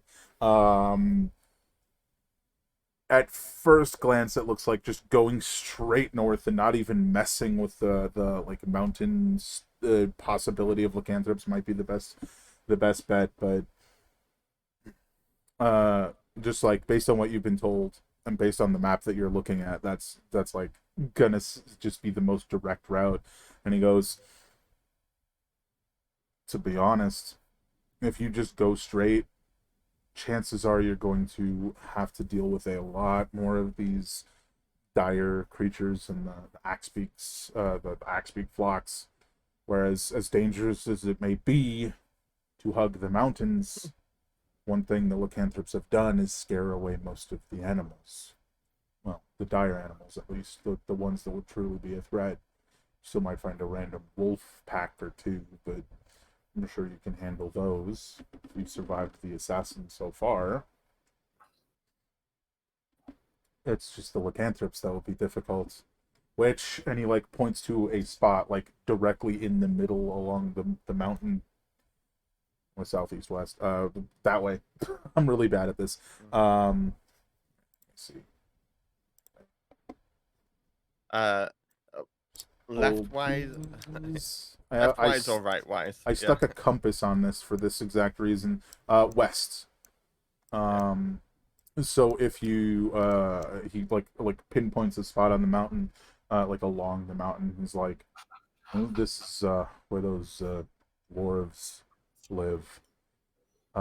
They make and collect strange weapons, and if you're gonna find anyone with silvered weapons in, anywhere to the north, it's there. You know, they'll trade you something useful for something that looks interesting. Collectors, if you will. Okay, can we mark where that is on a map? So it might be a good idea to head that way. It sounds like. You'll have less fights per se, but it'll probably be a heck of a lot more dangerous.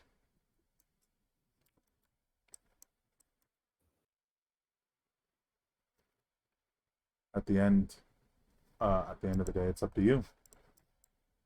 And also, is the whole party's here right now? Yeah, everybody's here. Mm-hmm. Yeah. And sort of we'll speak to the party, but what do we have that would even be interesting to the dwarves that they would trade for silverine weapons? To be clear, they just think things made of weird things is interesting. Doesn't have to be a weapon. They might actually try to take the beacon away from us then. So At we least should maybe not, avoid that instead. they're not thieves, if that helps. I've got my alchemy jug that can give them more beer.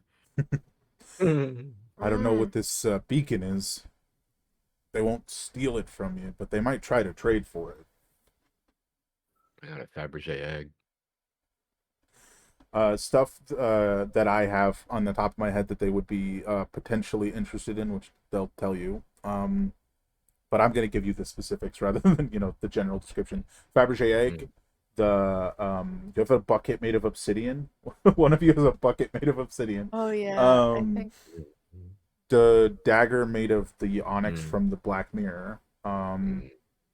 Even if it doesn't do anything, it's made of something weird, right? All and that the cobra, bits and bobs that Helena picked up, basically. largely, and the cobra, they would probably be very interested in that. Yeah. But they're I was also thinking her box. Yeah. I mean, it's made of weird stuff, even if it's not like a weird dimensional creator box thingy. But also, Yeah, but they could get more weird stuff from it. oh no, it doesn't work anymore. Yeah, it's just a normal. Also, if you're just in it for just normal equipment, they're willing to sell to you too. So it could be worth stopping there. But okay. Also, by the way, Ixar, I will bring up again that there is that egg that was translucent, when brought up to a light, translucent, and there was something moving inside of it. Oh yeah. A little bug thing. Yes. Oh yeah, ow. that didn't work. My phone's attacking me. Yeah. Well, nobody's looked at that in quite a while. It's still sitting like wrapped Indeed, in yeah. a bag somewhere. Yep. Or is it? Hmm. Um. Oh, that's pretty much all the information of what's north. I could give you more specifics of whatever towns you might stop in if you want. I could just, uh, uh, Grace, puts her hand on his shoulder and she goes, I have it all written down. I could just give you guys a notebook. Woof, woof. Stop it.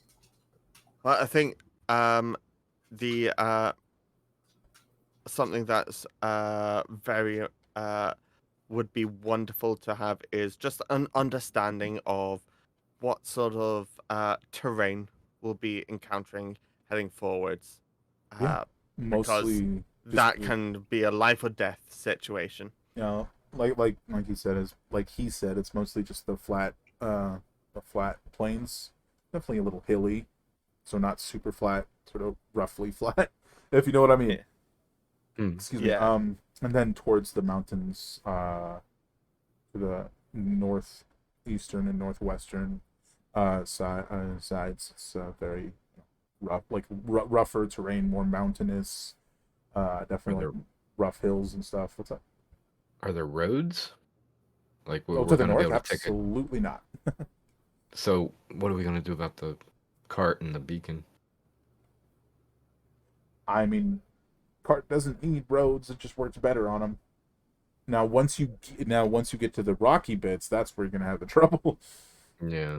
But on the open plain bits, which is like 75% of what you're talking about, no problem. Sal looks over to Itala and sort of says, we've handled similar rough terrain between the Yep. two of us in the past. Mm. Not great. I would love to not do it, but it's plausible. Mm. Well, if the cart will work as far as it'll go, then we can that. Yeah, it's Yeah. gonna be one of those Cart, and then- situations, and then Grace goes, "Oh, and did you say you needed a new cart?" That would be great. Our Mm. old one's okay, but We'll get you one before you head out. And then now that that's all like been exposited, if you will, you wanted to say something about assassins attacking. So like, yeah, she comes back pretty with that much. notebook I mentioned, and that's when you probably say it. I imagine. Yeah, I mean, at the soonest opportunity where, it's not like sidetracking any other conversation after we came downstairs, Corwin would have tried to make a point to everybody, because that was his largest concern from the beginning, that, if you hear a loud bang, grab a weapon. Like, we could be attacked any minute. Well, Be that aware. is incredibly unlikely. So, they probably won't attack the waypoint. I mean, unless you really pissed them off. Did you really piss them off? Well, we've killed a few of them, and Corwin noticeably unclenches a little bit hearing that, because he's been going on, operating under the pretense that, as long as we're stopped, they're catching up to us. I mean, that part's probably So- true, but they're not going to attack you while you're physically here. Okay. I can't think of a scenario where they do that. They always made it a point to have as small amounts of collateral damage as possible, and attacking this waypoint would mean everybody's involved, and then that's a lot of collateral damage, and it's a lot of collateral damage owned by people they don't want to mess with. Although That they makes sense. probably would win that and- fight, but that's beside the point. Well, that rings true of their past too. They have always waited to attack us till there's less collateral, so that makes sense. Grace speaks up again, and she goes, "So it's probably best you find a way to solve that issue sooner rather than later." She sort of like looks across all of you as if expecting someone to go, "I'll do it." And we all look at Sar. You do it. Sal looks at the ceiling. I mean, You have gotten us out of quite a few situations by Mhm. talking your way out of it. Well, at least one of which was your fault. Talking to those people in the warehouse about the stuff you stole. Like Yeah. you killed the guy who owned it. Mhm. Okay. Good stuff. So, speaking to okay, so what's her name again? Grace. Uh, uh, no, I don't want to call her. I don't want to call her Grace. Because that's too informal. But I can't remember Helena's surname. Uh, Yes. You know what? I'm just gonna Not say sure if I Madame. have. Um, Sure, ma'am. yeah. uh, Uh, uh, Madame, are you sure that these sorts of people will not bring assassins into this place to do individual um, goals? it would be very, very risky for them. Even if they succeeded, they will have then. She sort of pauses. In essence, this is neutral ground. That is why it is run by two tieflings, not a Duragar or a Drow. They would effectively be declaring war against the neutral party. You can see how that might be dangerous. Someone who I is could, not an enemy becoming an enemy simply because you couldn't wait. I could see that, Mhm. but the goal that these assassins, I don't think they know what their goal is, to be fair. So maybe they won't go as far as their employers would. But I think their employers would very willingly go that far and further based on what their goals are in the larger scheme. For the Blade Between, by my understanding, their goal is completing individual contracts. And it sounds as if each of you is an individual contract. If they attack here, Mm. if they attack here and try to kill one of you and the rest escape, that is not the completion of a contract. That is now a contract growing more skittish because even a safe place is no longer safe. In truth, they will probably ambush you within a few hours of leaving here. So be prepared for that. Yeah. Yeah. Let's never leave. Well, then, in that case, they might eventually show up. Mhm. That- I'd like, be all right with this too. I mean, wasn't there one time? I can't believe that my crappy memory. Wasn't there one time when they actually came up to us and said like, if you don't come out, eventually we'll come get you. That was specifically to Helena, Yeah, that was Oh, because right. they didn't want to kill one of their own kind. yeah, Hmm. which Gotcha. has been absolved at this point. Yeah. Um.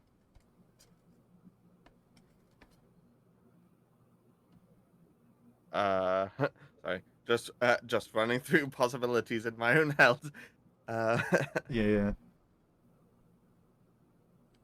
Well, at, as Chris is like setting bowls of stew down, eat in front of each of you. Mm. Very welcome. It's at the very least being here if they are to attack. She does look at Helena. Know that you have aid here where you would not elsewhere.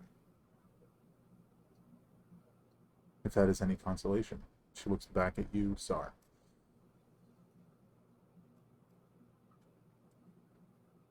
Did Chris bring a bigger bowl for Dribbly like he said he was going to?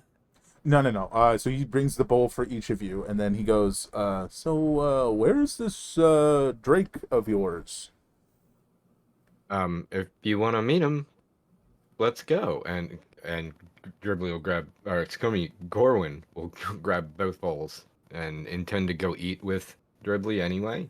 Yeah, I think he's probably So, like carrying the bowl because he wasn't. Like, it's like a okay. basin, like it's big, and it's like pretty near full, but not so full that it's gonna slosh around. And he goes, "Shall we?"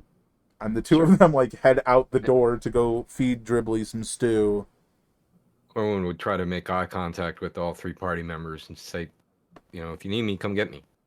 And head out. I was sort of side-eyeing the two of them leaving together because I still don't trust Helena's parents and his her dad being led off to the brazier. Sure. Would I have noticed you like kind of Hmm. looking off to the side?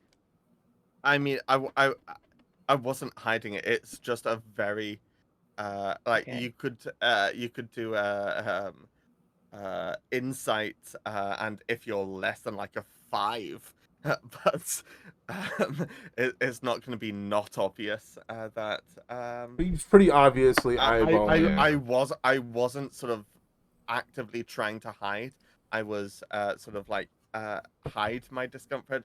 I was sort of starting to eat and then quite sort of tensed up and discomforted Okay. by the fact of them leaving to the yeah. So if I saw you do that though, I would look at you and just go like, "It's fine." Don't Yeah. worry about it. Yeah. I know these Yeah. guys. Because that's part of the reason like I had left earlier on before you'd had sort of a more sort of thorough conversation with your parents, with Sure. Corwin and whatnot. Yeah. And It sort of relaxes so, you a bit.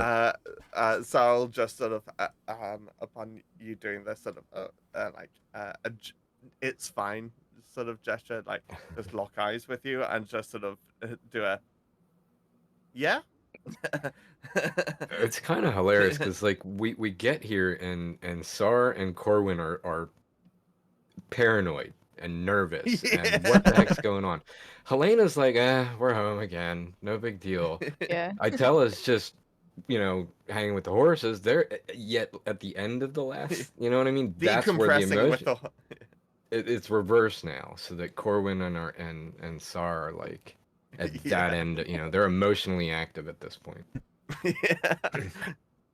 yeah. Yeah, But I think we're relaxing, maybe a little bit. It sounds Corwin like. is.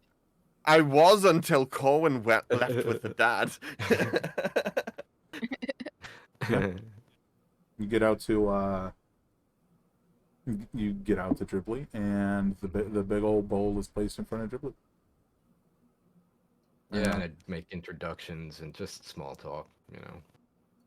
I think If he's just he got a needs to big ask me smile on his question. face. Nice.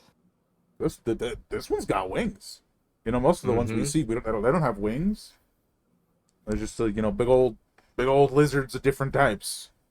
Yeah, he can fly, and I can ride him. I can't. He can't fly while I'm riding him, though. He might. He keeps growing. Maybe someday. Like if you hopped on the back of a really big bird. Mm-hmm. Just would The work. wind in your face. I think you guys just it like fades out as the two of you are having conversations about riding giant animals. And we come back to the rest of you in here. I mean, from here, do you guys just want to eat dinner and then head over to the next step? Yep. Yeah, like right now, I'm just sort of for the moment being sort of ready to grab my sickle and run out the door, but eating dinner all the same, like sort of Yeah. um, action to eat, hold action to run out the door, action to eat, hold action to run out the door. Just ready to do whatever's necessary. You Yeah. know, grip that bowl like under so you can just chuck it at somebody if they come in the door. Yeah. Ah! I Just knew like I knew I should have taken the what's it? The bard fighter sort of one. Oh, the I bar can't fighter, remember. yeah. Yeah. Tavern brawler. What was what was that, Liz? I was just gonna say I like scoot the tea over to him, like just chill out. Yeah. Some delicious And mushroom I think chill. yeah, with Helena scooting that over, I think because my big uncertainty was about how Helena's feeling about her parents, and Hmm. that'll be the double whammy of the tea and the knowledge that the tea is just chill out sort of tea. Yeah. I think that's a double whammy. So I think you guys like finish your respective meals. By the time you guys are done inside, I like to think that Chris and Corwin are still like out there just talking at this stage. I think he probably is gonna ask you like this question of, so like, what are you doing exactly? Like, yeah, I'm not asking about your current job. I want to know about you. Like, what are you doing? What are your goals? That's an open-ended question. I'm still figuring it out. That's one reason why I took this job in the first place.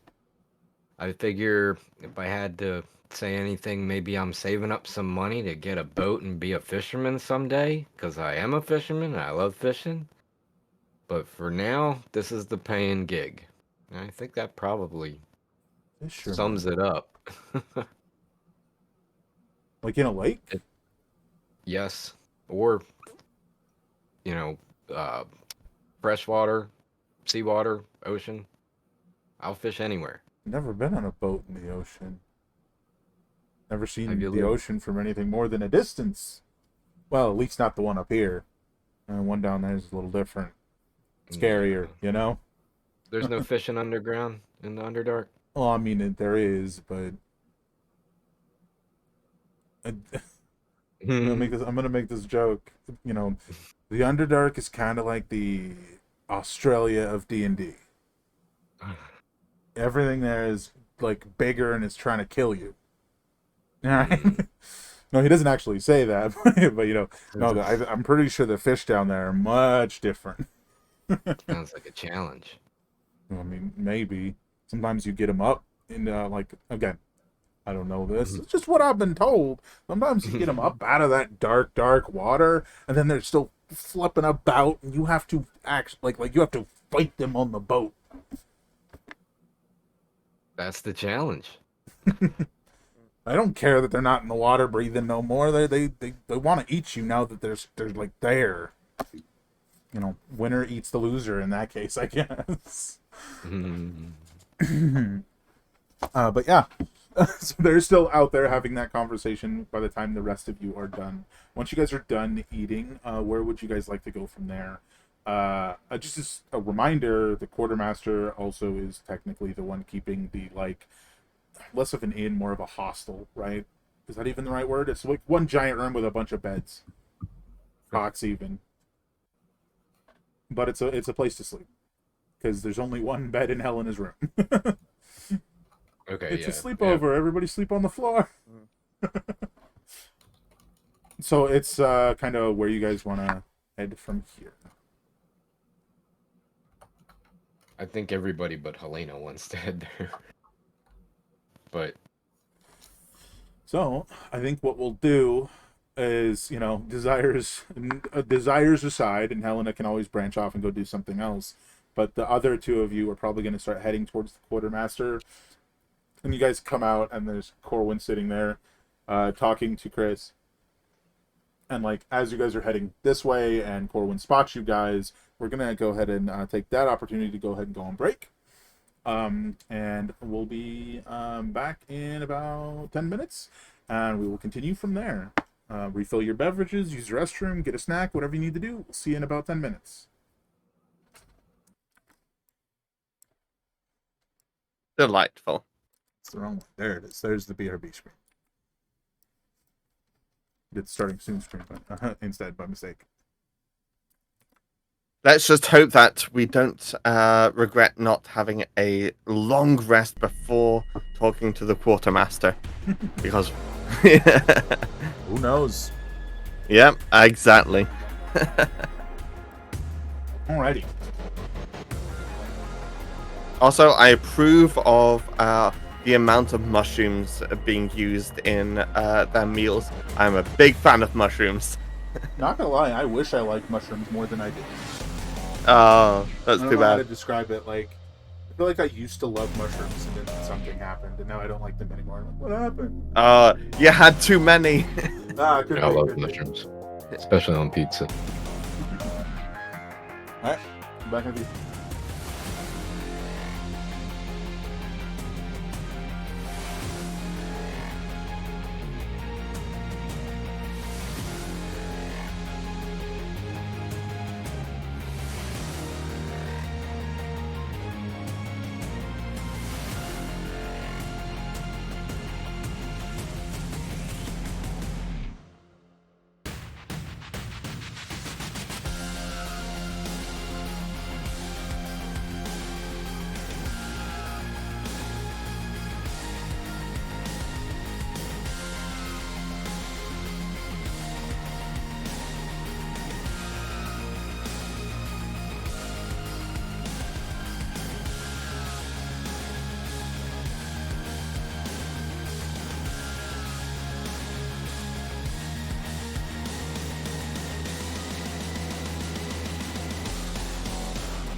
Not a question of why and if she'll make it. It's more a question of when and how she'll take it. Standing out there alone, completely naked. Another secret's been kept and left her tainted.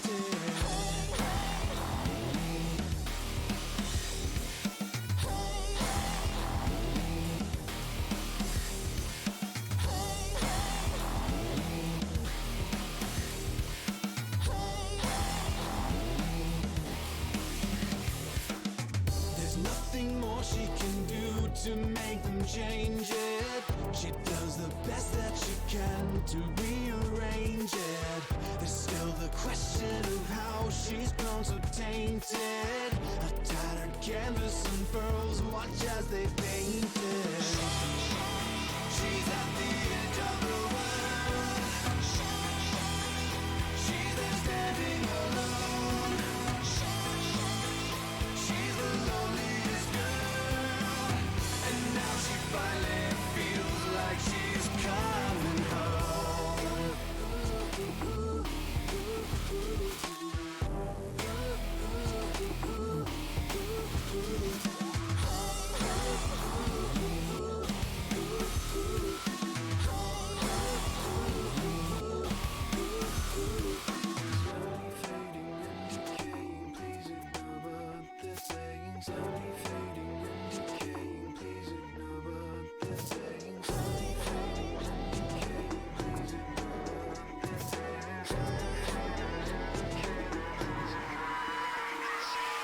She fought them bravely until defenses caved in, pressing their teeth to her neck until she gave in. Now there's no question this girl is well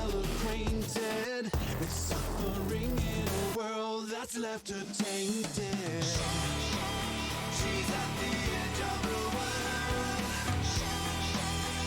She's there standing alone. She's the loneliest girl, and now she finally feels like she's coming home. She's just done what she's been told. Her heart is turning to stone. Here at the end of this girl, this time she finally feels like she's coming home.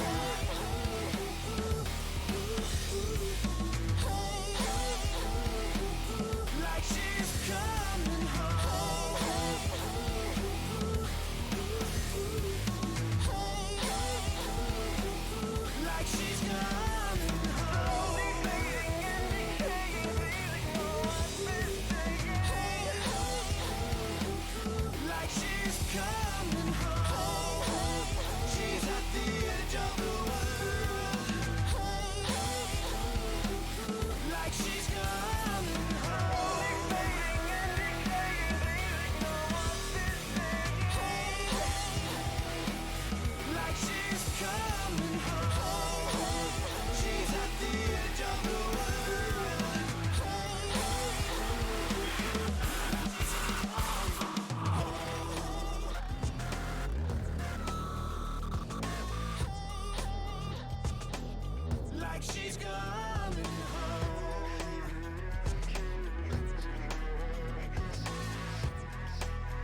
Hello, Gaynor.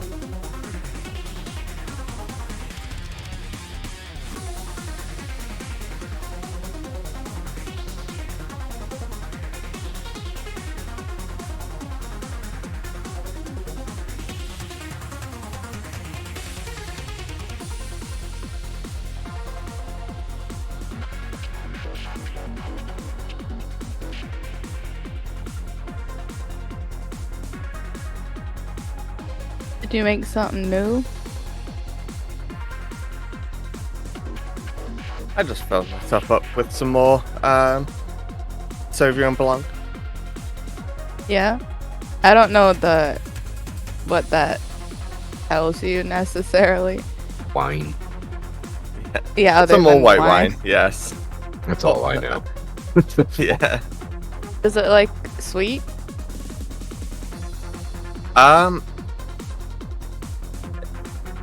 It's. Oh gosh. So I assume you're not a wine drinker. No, I usually go for Moscato because I like the sweet ones. Me too. Okay, yeah. Compared to recently? Moscato, it is. Moscato is quite like Riesling, isn't it? Yeah. Mm-hmm. And compared to that, it's not as sweet as that. But it's not as tangy, fruity as like Sauvignon. Chenin or Chardonnays. Yeah. They are, in my opinion, the best middle ground.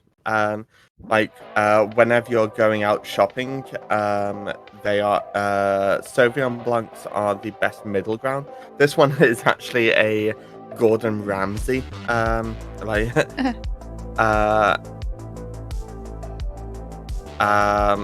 one, which is actually not half bad.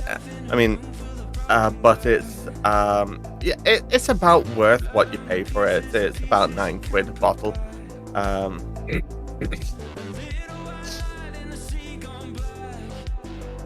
But the last time I actually did any drinking whatsoever, since I'm on a medication that means I can't drink.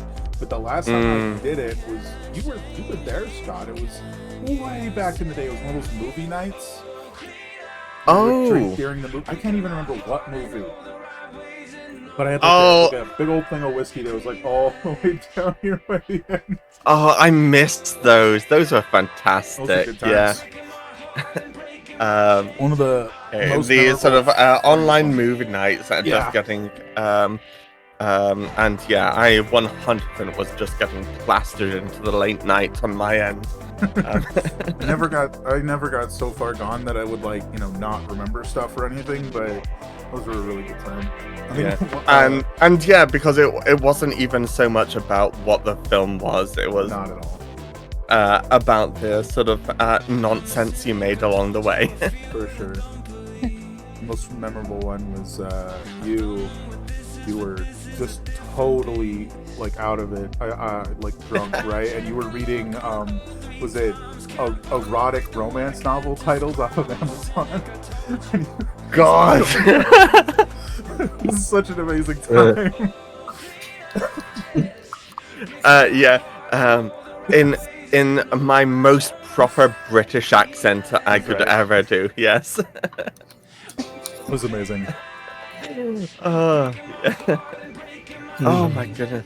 Good And times. yeah, we're talking 6 years ago or something? Yeah, it was 5-6 years ago at this point.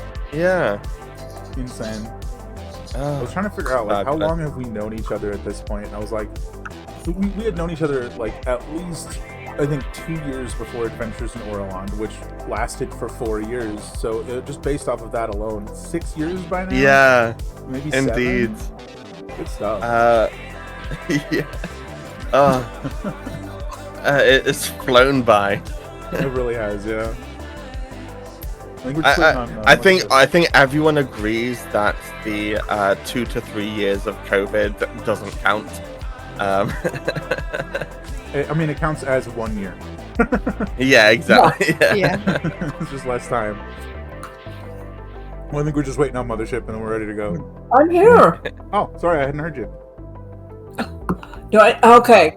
I need to not talk facing my food. You know, that's fair. All right, if we're No, you need to tell us what food you're eating at all times. Mushroom soup. Green beans and a chicken strip. There you go. Yeah, fabulous. Okay, food. now we can. Now we can, yes. And we're back. Hello, welcome on in, everyone. So, the three of you were sort of headed towards the quartermaster's place. I mean, it's just the quartermaster, right? Like, Corwin, are you going to like hop up and go with them? Because currently, Chris, I was about to say Dad. Currently, he's like facing you, so they're like behind him. Right. And you give me, you know what? Give me a perception check. You see them. That's not what you're giving me the perception check for. Right. Oh yeah. You've already sort of gathered that both of her parents are like very perceptive individuals. You see this like shift in his like his face. Like he looks up, like he's hearing something, and he like and he sort of like half looks, and then he looks back at you and continues the conversation. But he is aware that they are there. Right. Well, without being rude at all, I definitely want to go, be involved in that.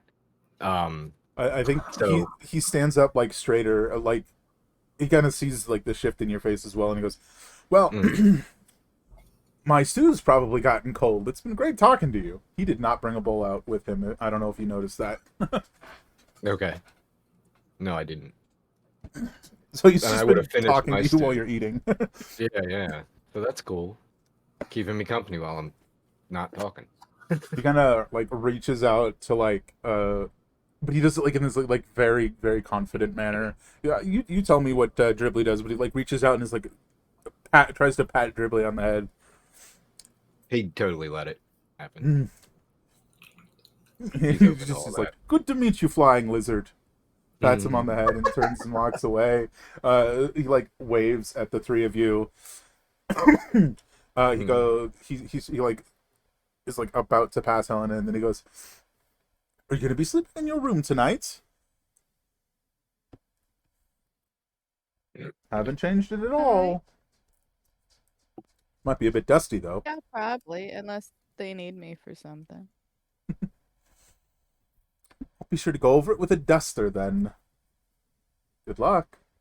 And he just keeps walking to the house. Yeah. Yeah. I yelled to him, "Thanks for the mushrooms."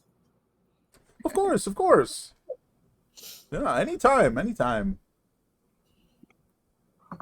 Always happy to make more food. At worst, I just have leftovers. And he just Corwin's pulls the gonna door run behind him. and catch up to the rest of the party and makes physical contact with everybody just in some fashion, because I don't say it enough. I don't role play it enough. But Corwin is all about the party is his crew, and that, you know what I mean? Because Just like walks by and is like on the arm, lower arm for some. Yeah, and it's been a while, and now all four of us are right here again together. So it's time to just kind of run up and, like punch everybody in the hip. Yeah. All right, here we go. Well, Let's go. except Helena's not with us. Well, she's there. I just didn't know she was like veering off. Oh, it's up to you. I thought she stayed with Mom. I What's up did to you, too, Helena? but I thought you just said that Helena was here. If Oh, I did everybody's just say here- that. I may have misspoke. That's up to her. Yeah, is Helena gonna go to Demp too? Yeah, totally up to you. I think I would ask you guys if you really needed me, but like kind of say I don't want to go talk to that guy. So the difference in what happened is he said your dad said all of that to you as he Mm. came inside. That's my mistake. I forgot you said inside. And Cool. yeah, Helena had just given Sar some tea as well as and whatnot. Yeah, very soothing tea. Yeah. Very, They were very all Which kind of outside, just about to go to Demp. And Helena's like, if I don't have to, I don't want to. And in which Yeah. case, Corwin's like, okay, no problem. cool. Looks to Itella and Sar. Yeah, Um, that'd probably be better. Cool. We got this. Yeah. and as Sar say, that he'll go too. Yeah, I'll go too. Yeah. Making eye contact or sort of looking at Helena the whole time while sort of standing up and heading out. To sort of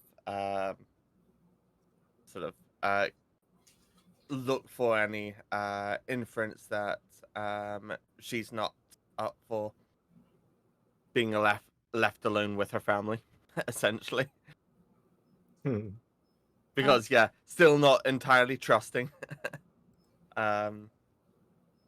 So Sorry. I think I have some idea by this point of the fact that you do things that you're not supposed to. So I'd be like, I'm fine, but watch what you say around him.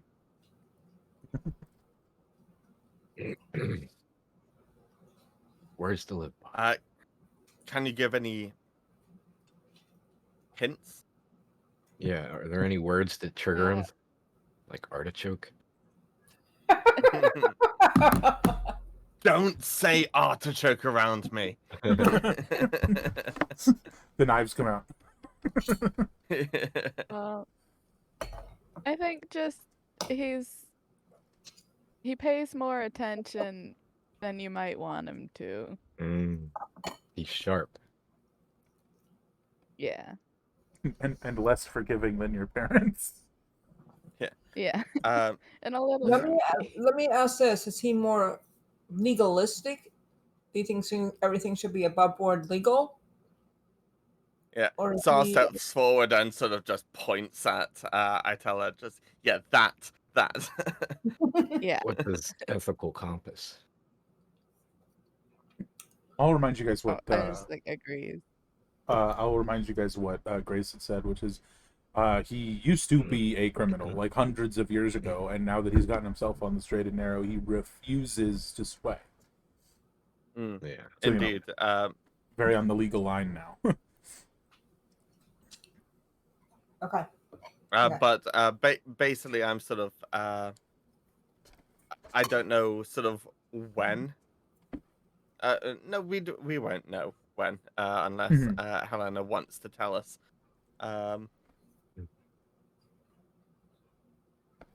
When At what side of that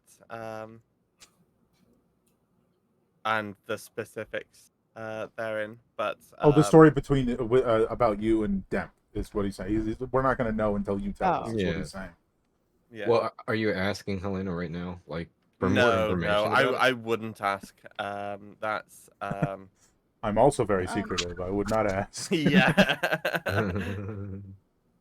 I'd just kind of hint that, like, maybe SAR specifically, because I know you, like, have a certain job you don't want him to know about, but I think the best way to word it is it's not even necessarily that he was like, oh, yeah, you're doing weird, that might be criminal things. It's that he's super rude about it. Like really rude about it. But also, you don't want him to know to begin with, so that doesn't help either. Yeah, like Helena doesn't want to be blunt about it to Sar, but Sure, seems to not be wanting to be explicit. So I'm sort of doing an insight for just. I think you do get it, yeah. Yeah. At least the I was Vegas thinking general. that if I were to roll like a 1, uh, Yeah, then yeah, it'll be pretty so would low. yeah. But you get the idea. Yeah. And you guys can from that conversation head over there. And yeah, you guys just want to head on. I mean, it's a store, right? It's effectively a store with really, I can't remember what they're called. All I can think of is hostels, and I don't think it's a hostel where it's just like one giant room with a bunch of beds in it. Oh, On the top floor, it's just the shop, and it's that. hostel is a good Yeah, description. Yeah. it's Yeah, good no enough. hostel. Hostel's a good description. Yeah. So you guys, so what I mean by that is it's a store you can just walk in. Mm. So if you guys just want to walk in, that's fine. Well, Yeah, we can just walk in. yeah, there's like the little like chime on the bell on the door, little bell on the door that chimes, and he doesn't turn around or anything. He is facing the other way, and he just says, "Supplies or bed." Maybe both. Information? Pause. Slowly turns. Information is a tricky business. He's just eyeing all of you at this point. Well, let's figure that out. I think we do need lodging. We might be interested, so that's the one thing we'll need. We might be interested in equipment. And Mostly we've standard heard... equipment, ropes, oil. Gotcha. I think we might need to restock, and I just kind of look around, but I'm not so sure yet. But we also need information, and we've been told that you know a thing or two about... What are they called? The blade between? Do we want to tell him? Well, that's Tell what him we're who here. sent us? That's what we're here to ask about, right? I kind of whisper over to him. Do we want to tell him who sent us? It might break the ice a little. Sure, we can do that.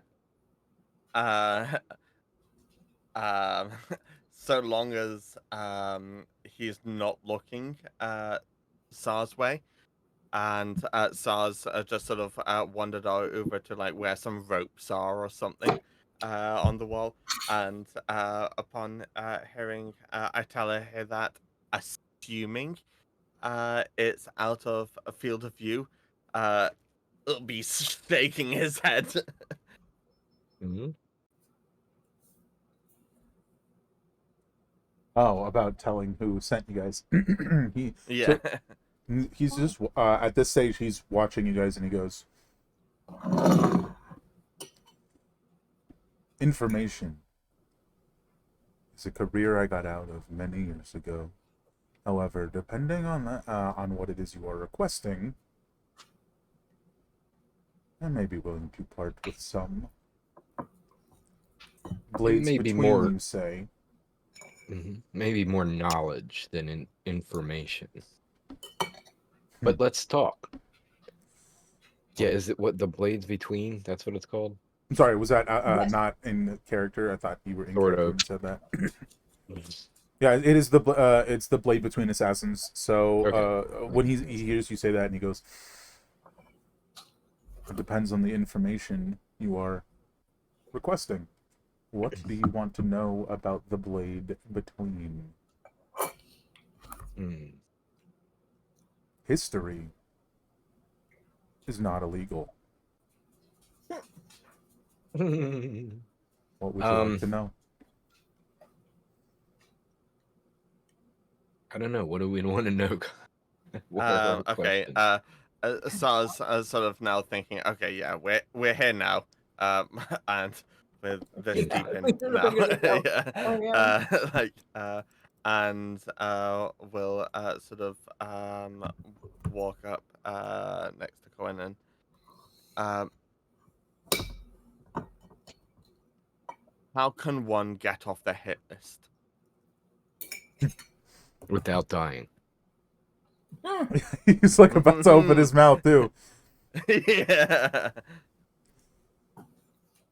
You or someone you know, let's say, would like to be removed from the hit list of the Blade Between assassins. This information is not cheap. This knowledge is... He eyes all of you. Well, older than any of you. What do you say? How much? Well, what's the price? And if the answer is you can't, then we're not paying. And also, you have some information to trade here right now already that we've just given you. That we are some people that want to know how to get out of this. That is also information that you can trade. Yeah, you can backstab us. Just do what Give me we a want persuasion now. check. Yeah. Oh, I'm better at deception. Oh no, I know that's perception. Darn, I'm better at deception. I should have lied. I should have lied rather than told the truth. Hey, who knows? Persuasion, where is it? There. Oh my goodness, I'm so much better at deception than persuasion. Oh, wow. Oh.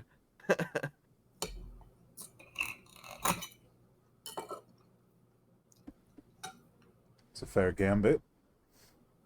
I will give you half off to information that will potentially lead to survival if used properly, but only on one condition. You tell me why they have come for you. Well, let's start a tab. So whatever the price of that's going to be, go ahead, add it to the tab, and if we buy anything else, so you can charge us at the end of this. But the answer to that question is that we took a job, and in the course of that job, we acquired an object that apparently these assassins would like to take from us and have been chasing us because of that. So, I think that answers your question. These assassins do not care about objects, although they may be hired by someone who does care about an object.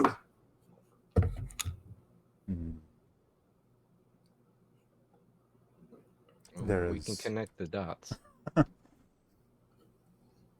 There's only one way that the Blade Between will abandon contract. And that is if its completion could threaten the entire order of assassins. A prophecy they were given centuries ago. Something they refer to as the Blazing Demise. The simple mention of it would give all but the most novice of their order pause. Though it will be nearly impossible to stop them long enough to convince them the contract could result in such a thing once they attack. If you manage to, all I know, all anyone knows,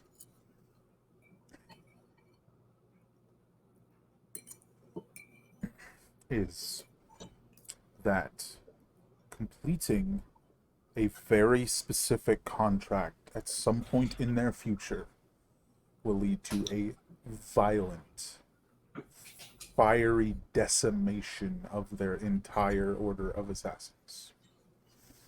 This prediction was given by an individual who was known for their accuracy in such things.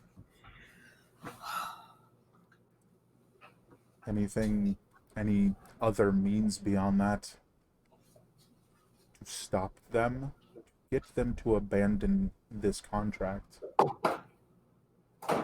are myth. Do with that information what you will. I have your tab started. With the 50% discount I promised you.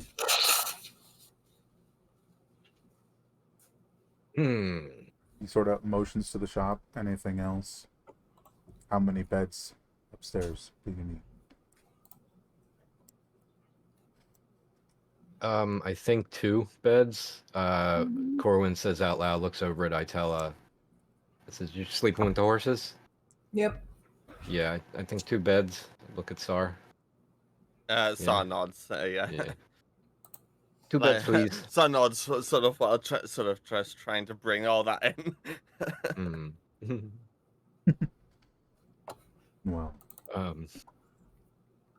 I don't know about out of character. I don't know if we need to restock or anything, but I felt like I'd interject that into the whole tab thing. But Yeah.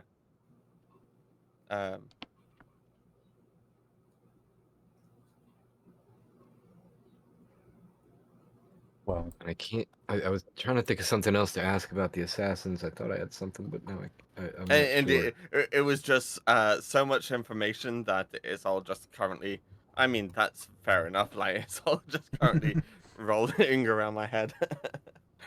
yeah. Mm-hmm. Yeah, so around the shop they have like pretty much, like healing kits, different toolkits, stuff like that. They have all the rope. What do I have with regards to They gold? do have. I honestly don't even remember. They Oh, have, okay. I've got a lot more gold than I remember. have a lot of You say all miscellaneous the rope? repair kits and stuff. What kind of repair kit? No, repair materials. I did say kits. I meant materials. Repair materials. Oh, okay. Can I assume that history roll I wanted to be about like Corwin knowing about this prophecy that he was just talking about, like to be able to speak to it in a future conversation, and I hope that roll will mean that I connected some of the dots that he was talking about, and may be able to bring up key points in a future conversation. Sure. And attempt to You're convince committing to somebody. memory. Yeah. Sure, absolutely. Awesome. You remember. I rolled 2 22s today, a perception and a history. Anything else? Oh, yeah, nice. Mm. I He don't doesn't need any have food. provisions. He just has.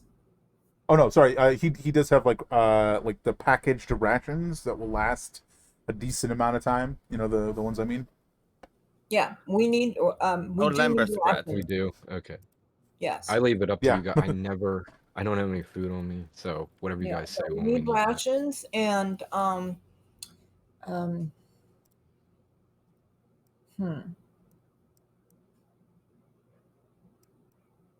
don't think a few healing potions would hurt us either. Sure. He does not sell healing Yeah. potions. Oh. But to be fair, my gold pieces say 0, so I got the price I know covered. that I should shop. Hey. Hold on, let me look at my other page. I don't think I have. What I will do though as well is I'll sort of perch on the counter and sort of ask him about.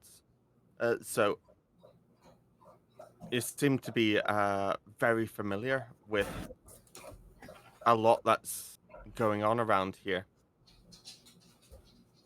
Aside from this specific request of ours, what can you tell us of?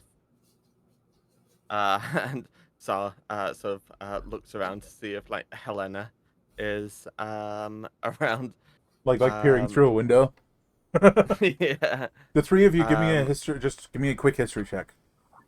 Unrelated to Helen appearing through windows. This time. I was going to say what he said Nope. sounded familiar. What's a history? Nice. Oh. Mothership. I remember everything. Itella remembers that someone, may have been Helena, got a little encoded note from the hollow inside someone's horn. Yes. Yep, I do. It sounded familiar when he said something about a prophecy. Well, that's not really Uh, related to the paper I'm talking about. out of character, I know exactly. It was a sort of like we couldn't. It was kind of encoded. When it was read aloud, we could sort of work out the Mm. like Yeah. The make words, like yeah like various words Right. but it was kind of gibberish the way they were organized and yeah everything. Mm-hmm. Yeah, who like had that? uh, like there was make no, or sort of cake or something like and Mhm. something that could be interpreted as kill but could be interpreted as something completely different and yeah Yeah. but it was basically 3 words were deciphered from it Mhm. of but it was very much a encode style of thing. Mm-hmm. But who has it? Helena, I believe. Yes. Yeah, I think I do. Yeah, I do. But I do remember getting it. Yes. Okay. Um, back to what Sarah was saying. You asked for more information on what? Oh yeah. Yeah. So I've never been to this waypoint before. Um. So I was going to just slide out 2 gold coins. Um. And um just say, what can you tell me about what life is like here? Like just a perfectly innocent question.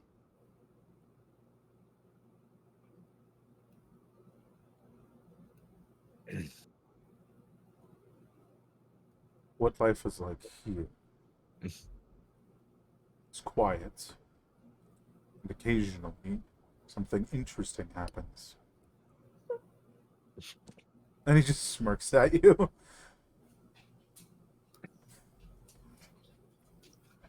Did he take the 2 gold? Oh yeah, it's. I I'm mean, it very just sure he did. It it just was just disappeared. off the counter immediately. Yeah. So sort of what I was doing there is sort of like trying to establish um yeah, a couple of things It's of like well, yeah. maybe useful information was gained. Indeed. If there is nothing else, I have Yeah. a question. yes, Have you ever been north of here? I have never been past this waypoint. Really? Huh. Hmm. This is as far as I have gone, and as far as I intend to go. Oh. Is that all? Well, we'll just have to bring you back some information when we come back through. Tell you what it's like up there. It might be worth something. It might not. You hear the like tearing of paper, and he hands you a piece of paper, Sarah. Your invoice. Hmm. And that's the tab. That's what we owe. Mm-hmm. It's 100 gold and 2 silver pieces. All right. As soon as Corwin notices him handing that, he walks up and said 100 gold and 2 silver. That is correct. Corwin's just like, I got it. Hmm.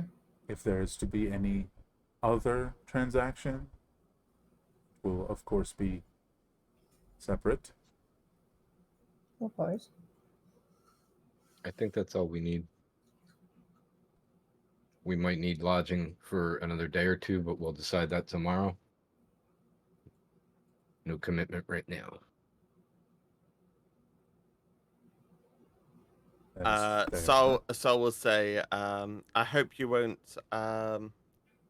be upset if I ask to talk with you further in the future in this manner. Such things can be lucrative or relaxing, depending. Now, Perhaps. that is all. And he doesn't even like wait for your response. He turns around and starts doing whatever he was doing when you walked in. Mm. It definitely seemed like he was, holding himself back in some way.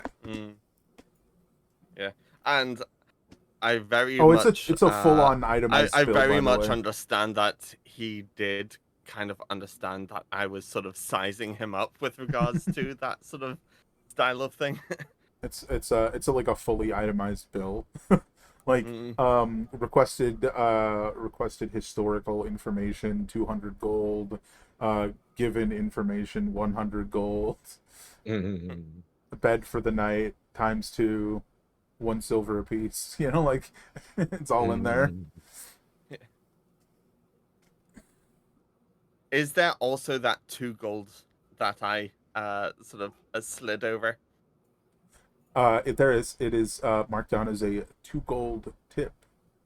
Okay. Yeah, indeed. This is all worthy information for sort of like sizing him up for like what sort of person are we dealing with? Hmm. Yeah, where you guys want to go from here? Bad. Bad. I was thinking that too. Yeah. Yeah, it's been a long day. Yeah. Any exchanges or conversations you guys want to have first? I will. Oh gosh, there was something I was wanting to.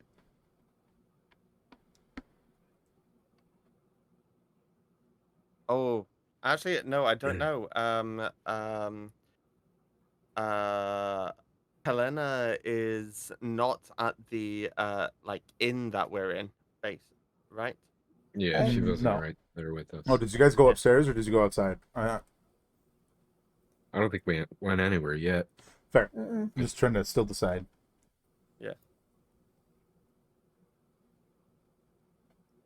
Yeah, I'm not sure what else I would necessarily have to converse about. More just Yeah, at in a certain particular, point. as we'd been part of an ambush earlier that day. Fair. The only other thing would be sort of trying to get more information out of Helena, because we're in Helena's ground, but Helena's not in this Location. pub right now. Mhm. Yeah. Like another thing to think about is even though we're still not 100% not paranoid or at ease. So I Mm. suppose like while I'm asleep, I would have Dribbly stay on guard.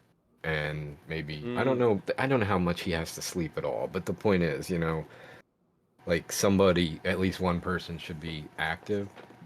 I think Itela's Sure, going to yeah. be sleeping close enough that, maybe while Dribbly's awake, he's asleep, and when Itela wakes up, Dribbly can kind of be at ease at that point. But however we figure that out, just, And I think SAR's one of the and he's generally a late to go to sleep anyway, and also he's, I think, one of the highest um current hit point percentages Mm. after this past day. So I wouldn't be like, I think it would make sense for Star to do first rest, let everyone collapse ASAP. I would like to speak with Helena and her parents before I lay down, though. if everything seems okay and everybody's all right and whatnot, I think Corwin's going to end up heading up to bed after conversing with Dribbly and getting the plan straight, and then because he is tired. Mm-hmm. Yeah. So Corwin will go to bed. Okay, Corwin heads up to bed. Dribbly's. Is it one of those things where you were like, "Hey, Dribbly, come up when Itella shows up," or is Dribbly staying there? Yeah, Draylee's gonna be awake where he is, same place he's been, and then when Itella wakes up and someone else is there actively watching the beacon, he'll come wake me up. Sure. Draylee Okay. will come wake me up. All right. Sar, you going up? Well, up to go down, I guess. Yeah, like, yeah, up, down, left, right. Um, uh, so I'll go with, I guess, with Corwin going up, because the way in which these things works is like 3 different locations. And yeah, so promptly go over to the beacon and just sort of like enjoy the night, the stars, and like Well, as he does with his druid stuff. looks up. Um, There's no yeah, stars. There's just cavernous Mhm. ceiling. Yep. just Uh, trying to look through the cavern ceiling really hard. yeah, indeed. And there's definitely not a deity saying yes, you could look through this cavernous ceiling. If not through, then from outside. Good point, though. In the meantime, Itella heads over to Helena's house. Do I get lost on the way? You really don't. It's a really small place, huh? So Yeah, I what do you go do? and I knock on the door. You knock on the door. Helena, there's a knock at the door. At the moment, your father is upstairs cleaning up after dinner. You know, cleaning the stew pot and whatnot, and your mother is finishing work from the day. Where are you as this knock comes? Are you upstairs helping your dad? Are you in your room? Where are you? Probably helping her dad. Yeah. A knock comes on the door, and your dad he looks up, and you know your dad pretty well. It's no surprise when he just shouts, "Hold on!" And he's like scrubbing the stew pot. And he looks at you and he goes, "Actually, can you go get it?" Yeah, sure. Yeah. A few moments later, Helena pulls open the door, and Itella is standing there. Hi. Come in. I think we have some mushroom tea left. Actually, tea would be good. Do you have any hot tea left? Yeah, yeah. Yeah, I assume so. Oh yeah, you do. there's some tea. You wanna you can head up and grab some a cup for Itella. Does Itella, do you follow her up the stairs or do you stay down in the dining room? I ask her where her parents are before I make that choice. You hear a shout, "I'm up here!" I'm going to walk up with her. Yeah, her mom's not there. It's just her dad now in like a completely different apron, which is like soaked as he's like got this like big old dish, like a bucket full of water. And he mutters to himself something about prestidigitation would be so nice right about now. Mm. Yeah, so Mm. you're standing there. The stairs lead right up into a kitchen. Yeah, I just come up and while she's making the tea, I just tell him, hey, I just really wanted to thank you for dinner, but also for your Mm-hmm. daughter. Oh, She saved my life, and I really appreciate it, and that is why she and I are together, working together. Well, that's no surprise there. Oh, she's always been very good at like everything, right? There's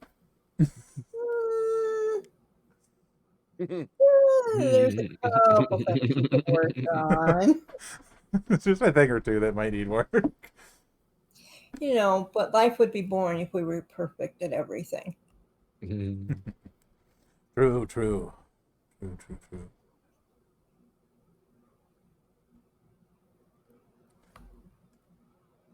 So once we get our tea, we can go back downstairs, and I would say the same thing to her mother, and then Sure. sit at the table. I guess at that point I'd be like, well, that was very nice. Well, I realized that we are a good team, and even though I got mad at you, I think we can work it out. I just Yeah. felt it was just reckless of you to just shoot that thing off by the horses. So I've been thinking, and I pull out of my little backpack my drawing book, and I open it up, and there's her. I've drawn her gun, and with like words around it. If there was a way we could make it quieter, what do you think? That would be cool. I was trying to think if we could find like magic earplugs or something, but if we could make the For thing the itself horses? quiet. Well, The for horses everybody. no, the horses have heard it, and it scared them. What about all the creatures that hear it that never heard it before? We want to make it Well, silent. Does that make sense?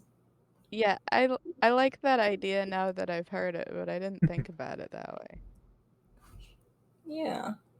So I want to make sure that you are in control of the gun. It's not controlling you. You hear this like clattering as Dad drops everything. Seems to drop everything. He goes, "Hey, you know those weird dwarves might be able to help you with whatever you're talking about. Somebody's Weird listening. dwarves. The dwarves in the northeast. You know, Oh. the trade the stuff for the things.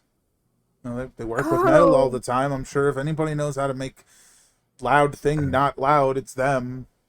Well, that or they're just deaf from working on forges all day. I don't know. Just a thought. He steps back into the kitchen. I love how he's always eavesdropping. Well, you No know, secrets in your house. Yeah, I he guess was not. trained as a guard and is very good at listening because he didn't suck at Yes. his job like some people. It's also family homes. That's family homes. It's fine. It's fine. Yeah. Mom gets the eyes in the back of her head. Dad gets like It- twice as many ears. Yep. It's not eavesdropping if it's looking out for the best of your children. I see. Sorry, what were you saying, Liz? Oh, I don't know. I was just laughing. Just acknowledging that the idea is good, and it's funny that he eavesdrops a lot. Yeah. Mhm. Yeah. From there, carry on.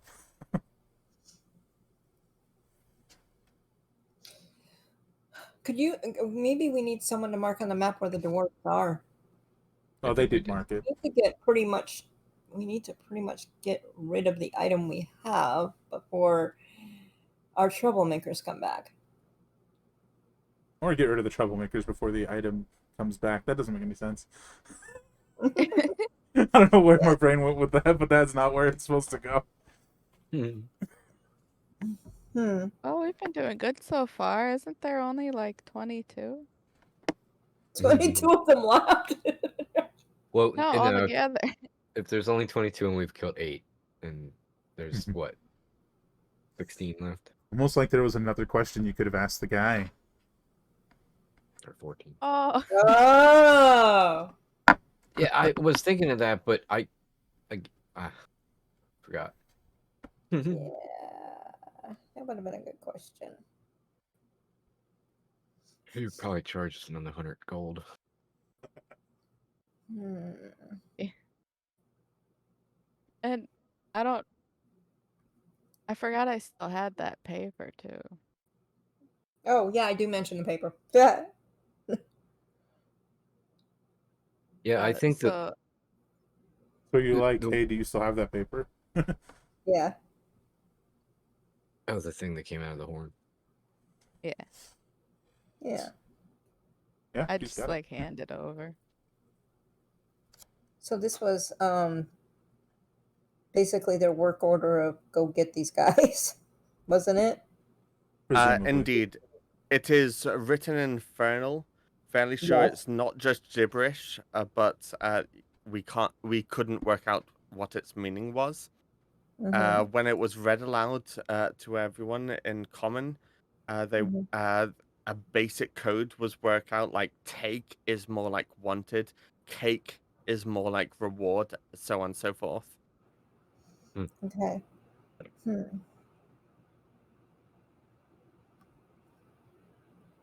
Yeah, I was gonna say. I mean, I feel like we all kind of needed the night. That's one reason why Corin went to sleep and whatnot. But like, once we all get together, I think, Mm-hmm. there's some more discussion, including, excuse me, and this won't happen until Corwin's awake and we're all together again. But Corwin was gonna suggest maybe we need to make a call to someone again and just check in and see Oh, what's I going forgot on. about doing that. Oh Yeah, yeah. Yeah. Yeah. I was gonna say that to Helena at some point earlier in the evening since Helena has the object, but Well, we then were on dealing with. that note, would we like to have everyone head to sleep so we can wake up the next morning and get that stuff done? Yes. Well, but to not to rush if whatever you and Helena and I tell her we're doing, Oh, make sure that's done. Drink your tea.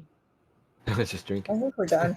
Yeah, I think from there you Yeah. guys just hang out, drink some tea, and then go your separate ways.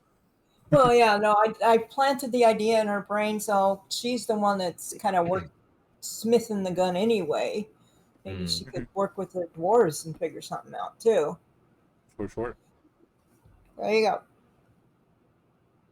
We're Yes, good. and so yeah, I think from there it's people do Sar's definitely keen for intermittent like viewership what's it called? Viewerships of the night. I'm blanking on the term. I'm not sure what you're getting at here, Like but guarding? Yeah. Watch times. That's it. Yeah. Yeah. Oh, that kind of Watches. makes sense. Yeah. Oh, okay. Like people doing various watches. I think that's Between pretty much taken care of. yeah. Okay. And you, as you do fall asleep that night, Sar, everybody's asleep at this point.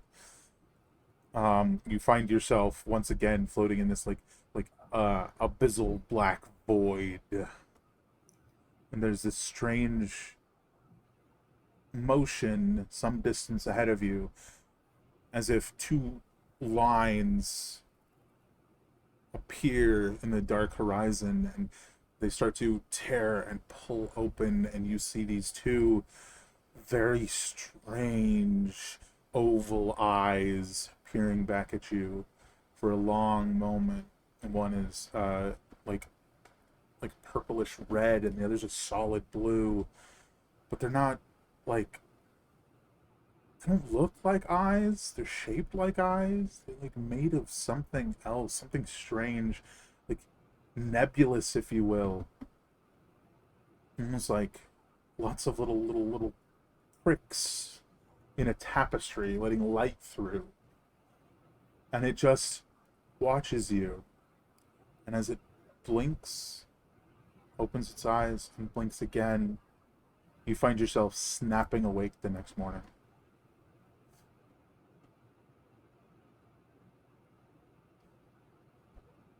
And so by snap awake, I assume that's a jolt Yeah, just like upright. jolted upright.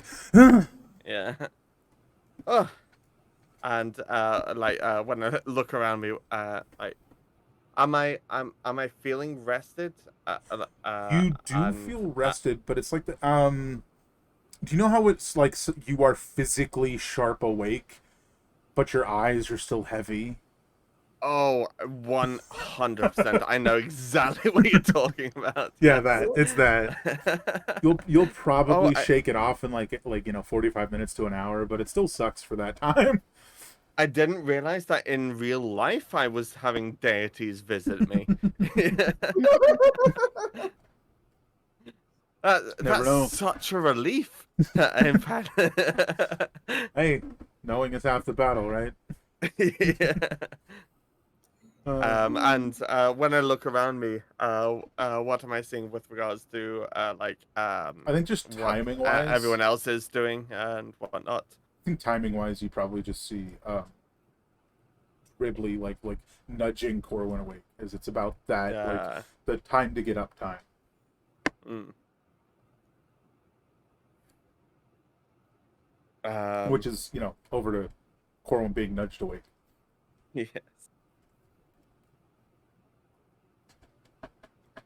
No, I was just wanting him to acknowledge that he might have stood up or something. But everybody is waking up basically. Yeah.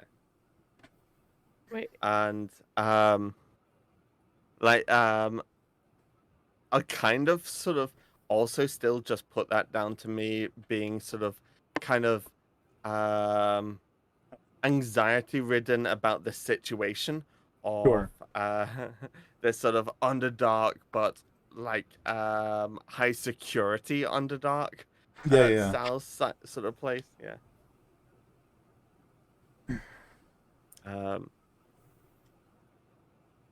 Yeah. Were you gonna say something, Liz? Oh, I was just he like walked upstairs.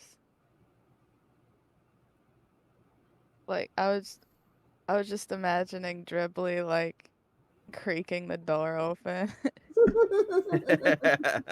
Yeah, probably. Oh, I imagine Tribly just like going through like the little little talon feet, just like yeah. up the stairs. Pushes the door open. There's a point where he's like nudging Corwin, and Sar snaps awake, and he's like, huh? And that's about where we come to the next morning. But yeah, Oh, that's awesome. everybody wakes up nicely rested. Refreshed. Well, rested.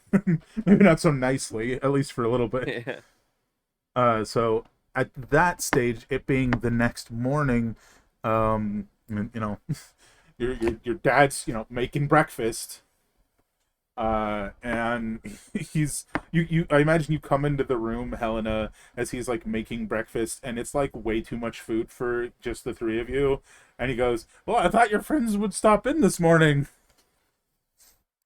Just like big old plates of like bacon and eggs, and just like the whole what do you call it, the full breakfast. As long as there's For- no yeah, lizard bacon. To me, that's referred to as the full English breakfast. Hash browns, Yeah. bacon, sausages, fried eggs, baked beans, Mm. Is it the fried toast? toast. Yeah. Yeah, That's the one. yeah.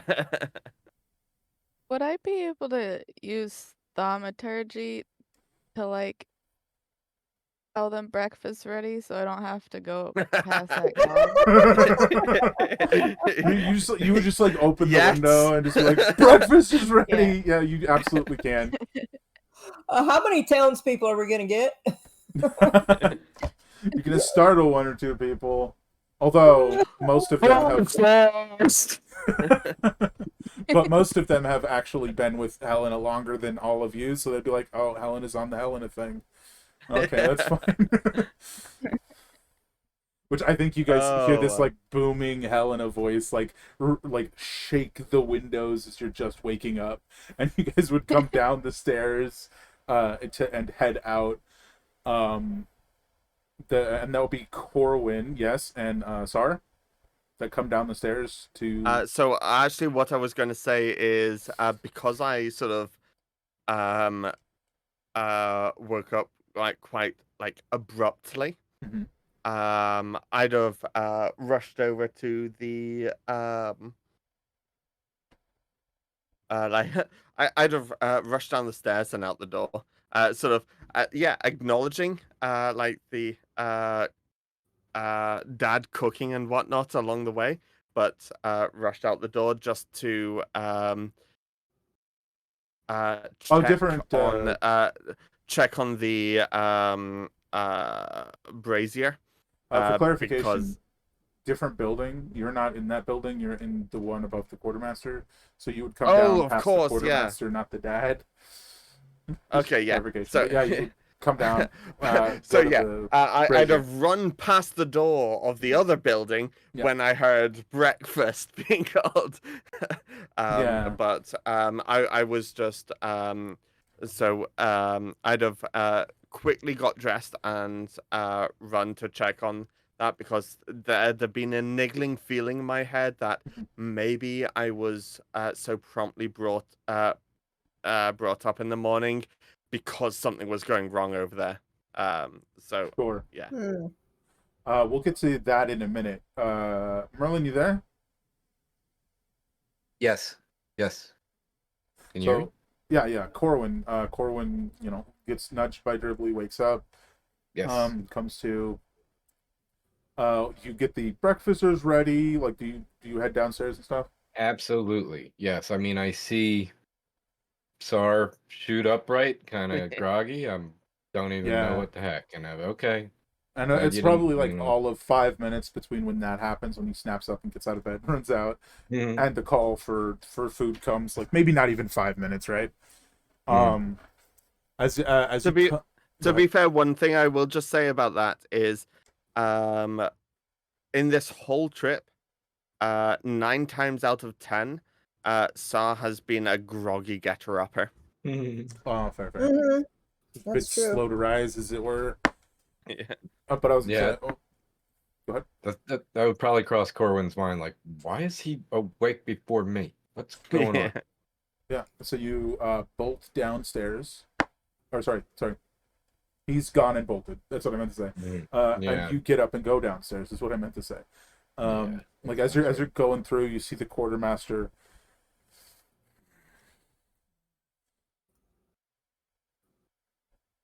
He seems agitated. Is what I'm getting at. Okay. Uh, I perceive that, and that's his problem to deal with. You perceive Can it. That's all we needed. I, I'll ask him real quick. Does anybody in this town sell potions of healing? No. Okay, thank you. Have a great life. And I leave.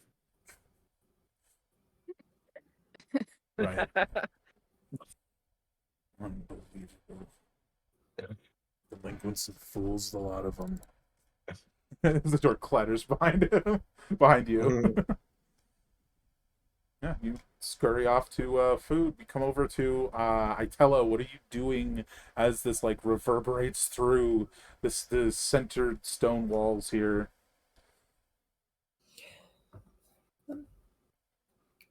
I'm doing my normal taking care of the horses thing. The So, call rings out, and the horses sort of like look up, but they're not startled or scared. They're like, huh? What was that? yeah. Mhm. So, At which point you hear the like footfalls, the very fast footfalls, coming behind, maybe behind you of mhm. Sar, just like running up. I just turn around. Oh, good morning. Ah, uh, um, everything, all right here? No, no one trying to nick anything or attack us? Even as you're asking the No. question, he's like, no problems. You get like this burning feeling in the back of your mind. You're like, oh, I gotta check on that thing, which is in the cart to the right of this table. Is that me or You, sorry. Oh, Yeah, like as you're asking the question, you're like, no, I just need to check. yeah. No. And so yeah, I'm just gonna basically, in which case I won't have physically stopped moving like while saying that.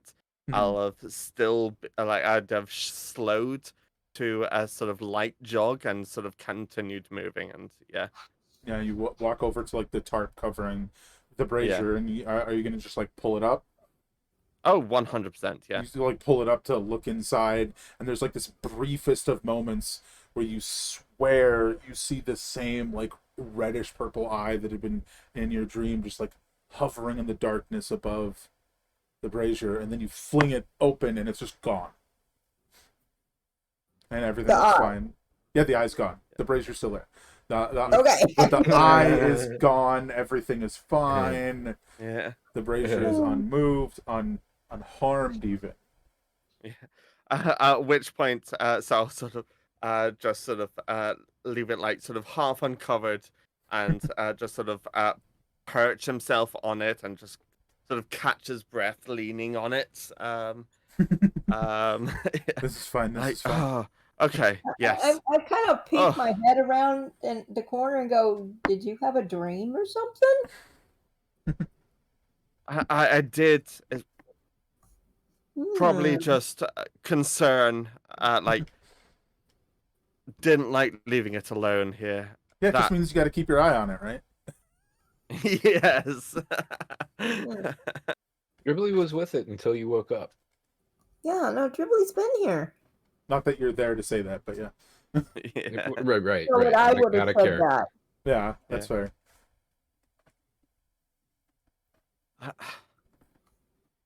But I okay. don't know.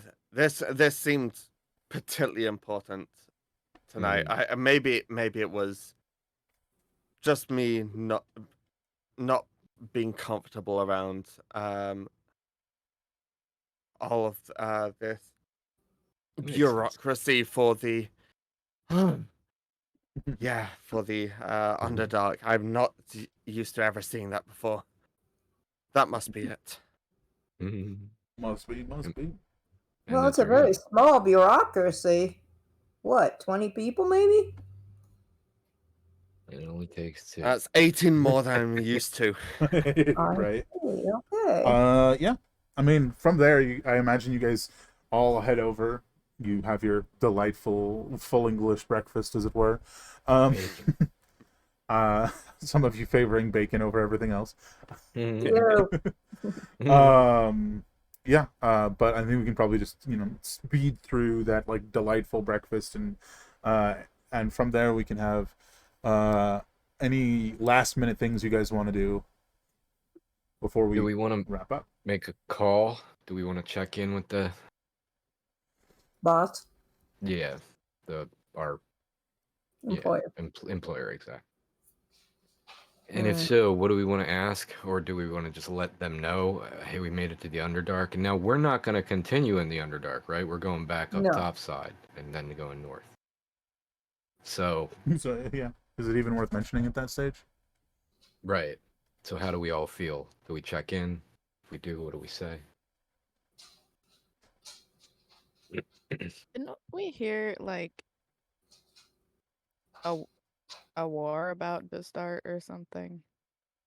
Yeah, like they were evacuating. It kind of sound, and we heard military sounds like battle in the background. Mhm. Oh no! Be careful. Am I there? Mm-hmm. Yeah, we're all together. Okay. Yeah. Yeah, at this point you're all together. Okay. This is Yeah. like This is once we're all back discussion. together. Yeah. And yeah, we'd spoken about this Oh, sort yeah, of yeah, thing yeah. before, and yeah, I would be. I reckon that they would be very insecure and willing to shut down communication if we sort of highlight the fact that we are aware of those things. Those are things that you were able to hear that they weren't willing to share. Um, so I think that it would be more important to sort of just say where we are and potentially, I don't know, do you feel like you would be able to do that style of attempting to do a listen in on them again, or I It- Yeah, but what sort of thing wouldn't be suspicious to ask that would be useful information to us? I think well, at the very base, we could just give a status report and ask for one. But what were you going to say, Lou? I was just wondering, should we tell them that where we are? Cause like we don't know what they're doing either. Maybe You we should know, be like, yeah, we're to the beginning of going up north. That's a good point that maybe we should make contact without giving any information right. first and make sure that, we get some confirmation that we're talking to the people we want to talk to. Because maybe the other item was captured. Well, and also we don't know if they have a spy among them, There's that too. so I don't know that However, we want to do that. I will say that they have funded us very deeply with regards to their pockets thus far. Um, they have given me more money than I've ever seen in my life. Um, Didn't they say at one point too, like when they were fleeing, that was as much as they could help us? They'd done everything they could, and now that I'm thinking of it, did are we even supposed to try to contact them? In the sense that maybe it's like, okay, we shouldn't. It should be radio silence from now on. They know what we're trying to do. We don't necessarily have to tell them where we are and exactly what we're doing. it's been a hot minute, so I can't remember. Yeah, yeah, To be fair, in game, it's not been as long as you might think it has. It just right. feels like it because we haven't played all Mhm. that much in the last few months. So that's Yeah, something to keep in mind too. a lot of that stuff happened a few months ago, real life time Yeah, wise. But but in game was like days or weeks. Not mm-hmm, mm-hmm. not full on months. So I mean, it's one of those things where at the least doing it immediately right now versus doing it at the start of next session won't be that big of a deal. So Mm-hmm. probably hold on to that idea until you guys are sure, and then let's just wrap up Gotcha. anything else you guys wanted to do since everybody's like really Gotcha. unsure about what happened last Mm. time. Yeah. So for the moment, setting that thought aside, anything else anybody wants to do? If they want to, I don't know, go buy 200 feet of rope. I don't know. Anything else anyone wants to do before we wrap up for today's session? I think I've Um, bought everything I need. yeah, it's basically there's a couple of general stores essentially, right? Not even. It's just the quartermaster for this one. Just the one. I will say it might be a very good thing to get certain clarifications before you guys wrap up and leave. Specifically, there's only 22 of them for the blade between question, and don't forget about the note again, the code paper that you have. Gotcha. Yeah. Both of which are things that you, based on previous interactions, have reason to believe that guy would probably have answers to. Mm-hmm. Should we Hmm. draw straws on who has to go talk to him again? Um, there's if you don't mind, I'd be up for at the start of next episode. Which thing? Because I was wondering about basically out of character. Well, actually, kind of in character, but I'm a bit sort of loose on where we are on the in character points where people are um, for whether or not buying arrows or not is worth, or even if it's available for sale. I don't know. I think we're past buying anything else. Arrow wise or other, you know what I mean? Like He I doesn't don't really know. sell And weapons. It's all basic supply stuff, like different kinds of, basic toolkits, rope, the rations. It's pretty much I it. That's picked up all Oh, he my has. arrows. and oh, hold on. How much did we owe him? It's paid. I Corwin paid paid him. it. Oh, you paid him. Fabulous. How much did you pay him? That was like It was 200 or something. 100 gold and 2 silver. Okay. Um, I did want to get rations from him, but that was about it. That was talked about. Was that already on the tab? No. No, it was not. Okay. Yeah, so just to be clear, we're talking about going to the quartermaster again and having a brief conversation with him, just getting some questions answered, Yes. buying some rations. That won't take long. You guys just want to go do that? Sure. Yeah. I Is mean, Helena coming? unless there is something hyper specific that you think will take Hmm. longer than that, Scott. I don't think so. I was yeah. All right. Yeah. So the other three of you, not Helena. Yeah. Well, I guess Oh, she's gonna go say goodbye to mom and dad. Yes. yeah. That you guys have been. We'll just sort of get that done pretty quick. You guys have already put the brazier in the other cart and everything. I mean, we don't have to leave at the end of this session, so let's just get you guys in there and talk to this guy. Okay. Who's just say who's going? The three of us, I I think assume. I'm staying. Okay. Unless you guys drag me there. No. Yeah, like Yeah, no. there's from all of our, like, we've all been given a reason, like an inference that you don't want to go. Mm-hmm. That's all it takes. Yeah. You guys walk back into the quartermaster's place. Yeah. Mm-hmm. He eyes Yeah, the three well- of you again. Yes. We're back. Well, that is How- information I already have. There's your freebie. The next one will cost you. How many people in that question?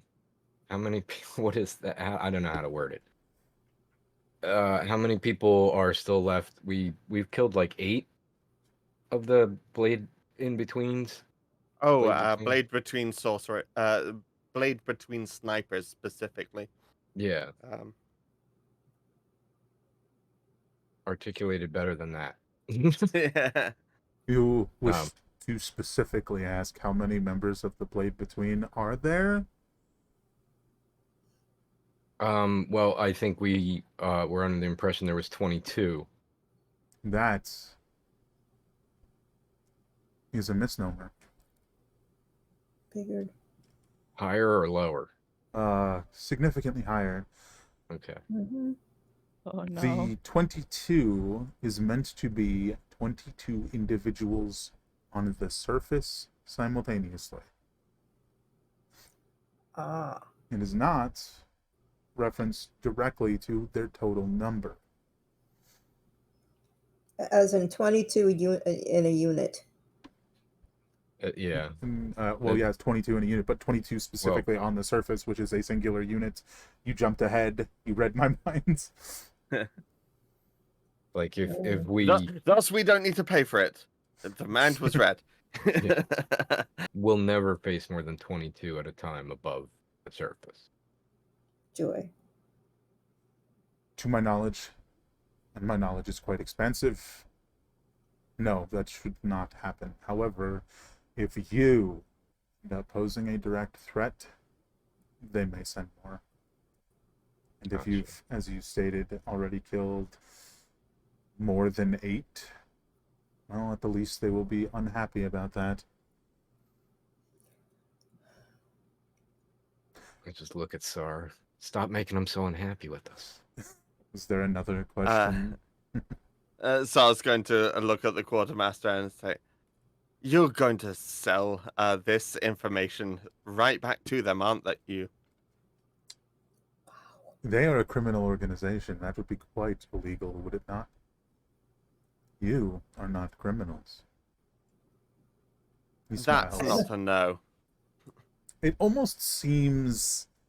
Give me an insight check. Yeah. There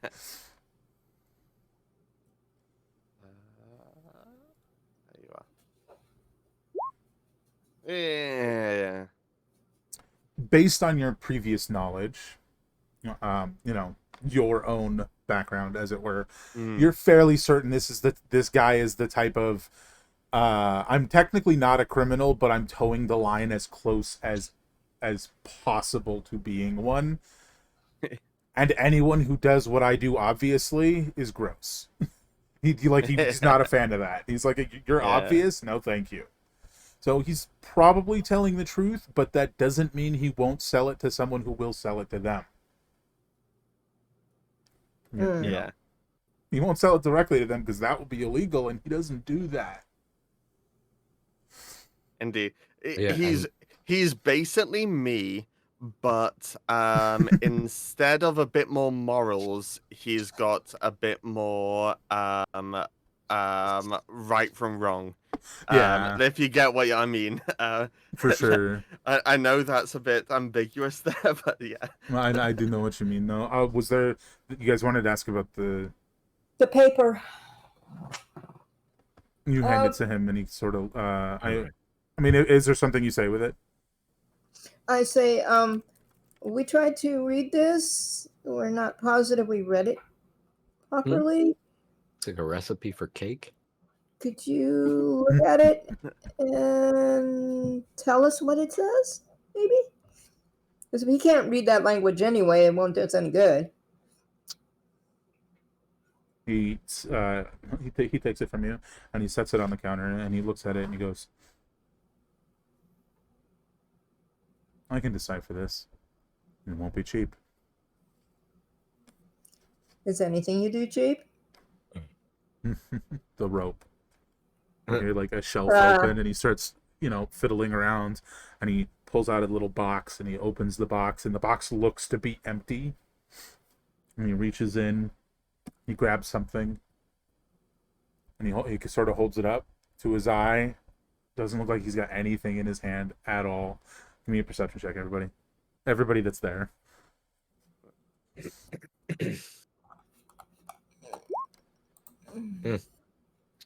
Oh, yeah.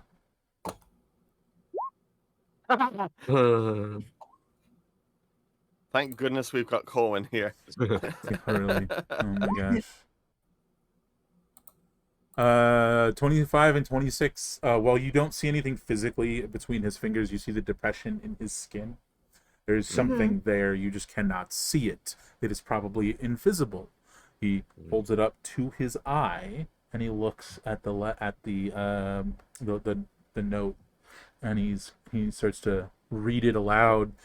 And paraphrasing here, it basically says, Bark.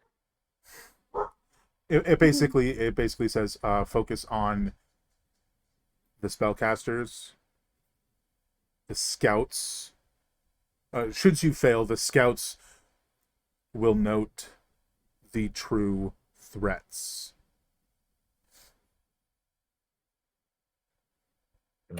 Sorry, I missed that. Could you read it again? It was on the wasn't. spellcasters. I wasn't. Go ahead. Should you fail, the scouts will note the true threats, and it was meant to be pause for effect, followed by, that cake that was mentioned. Should you succeed, your reward will be doubled.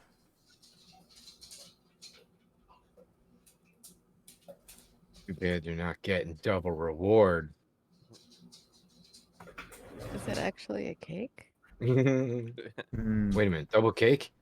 No, cake is in. The cake is always a lie. The cake is the word used for reward, and there's more words that he read than are there. So that's something. Maybe that has something to do with the little monocle. Almost like there were, it's written in code, and almost like there were words between that you couldn't see. Mm. Cool stuff. Yeah, he sets the little monocle back. Well, you can't see it's a monocle. I just said it's a monocle. He sets it like back inside, closes the little box, and he puts it back in the drawer. He goes, anything else?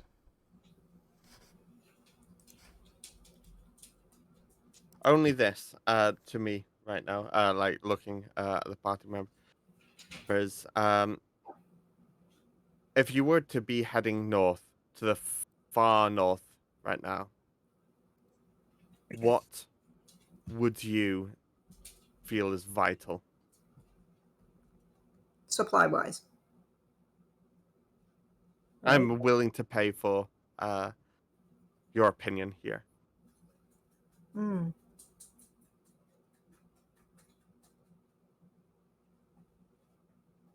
What do I feel be vital?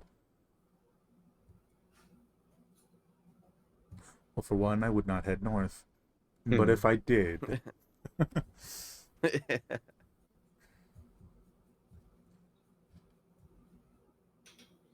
stealth.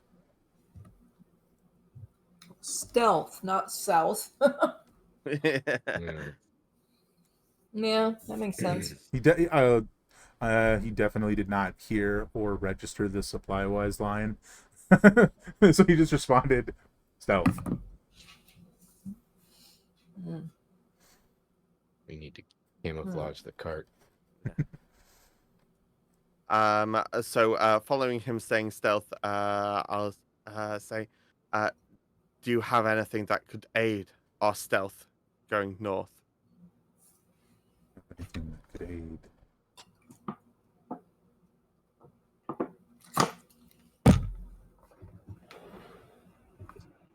He's sort of like taking a long moment to examine the group of you.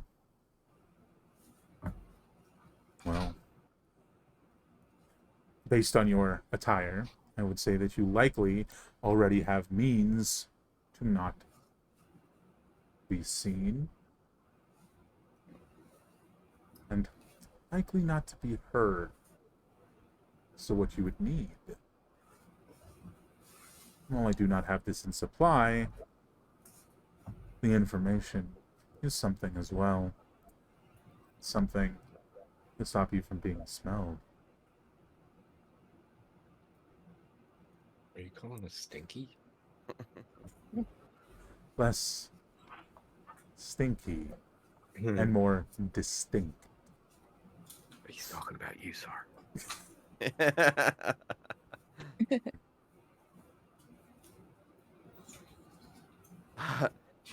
You'll have to forgive.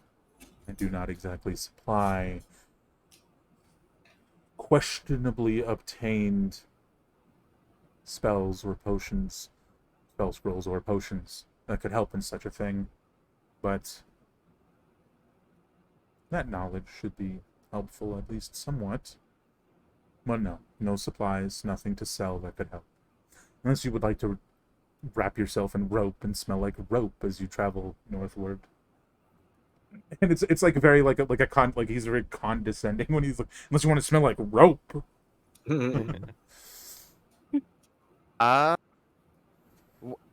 With regards to the bit right before that, with regards to the there's no selling these sort of supplies other than rope.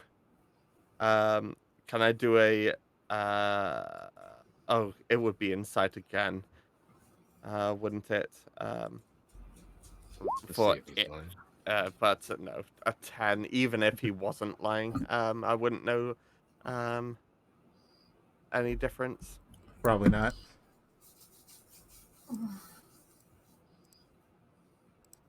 It seems like he's speaking legitimately, Yeah. or at least forthright. Is that the term? Yeah, Yeah. I think so.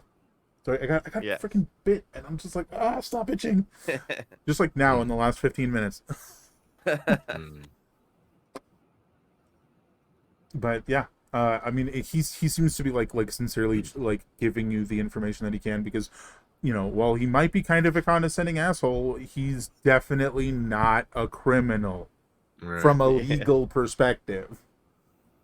And that's kind of his whole shtick, is from a legal perspective. Mm. But what defines legal? Well, at the moment, it's which whatever. that's kind of Sar's whole shtick. What is the definition of legal? That's fair. It doesn't seem like he's going to have any other Yeah. information for you. It doesn't seem like he's gonna be able to help you in any way.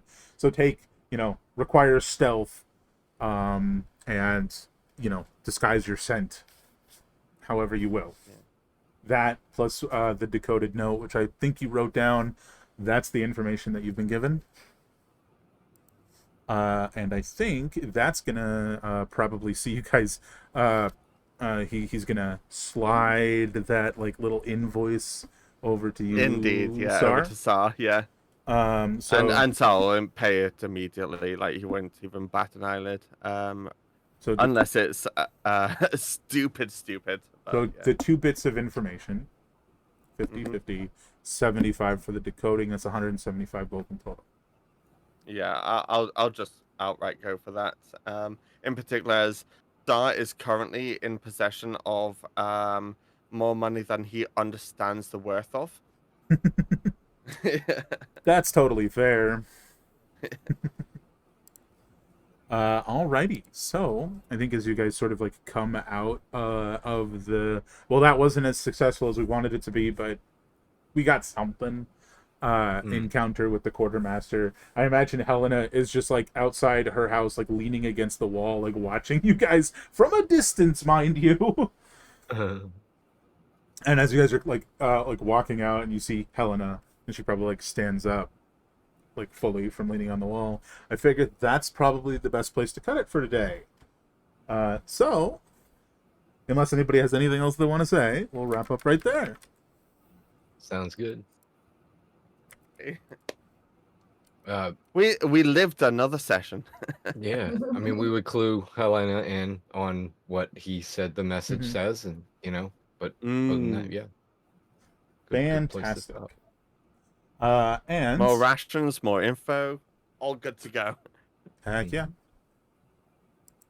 Yeah, that would have we didn't like really specify. So forgive me if I mistake. I did 10 days of rations. Mhm. Okay.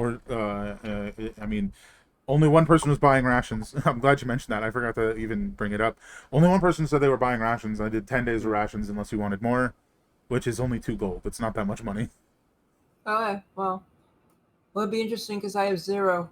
I have no money listed on my sheet anywhere. What is it? 2 gold. Yeah, I it's mean, Yeah. gold. All right. Got it.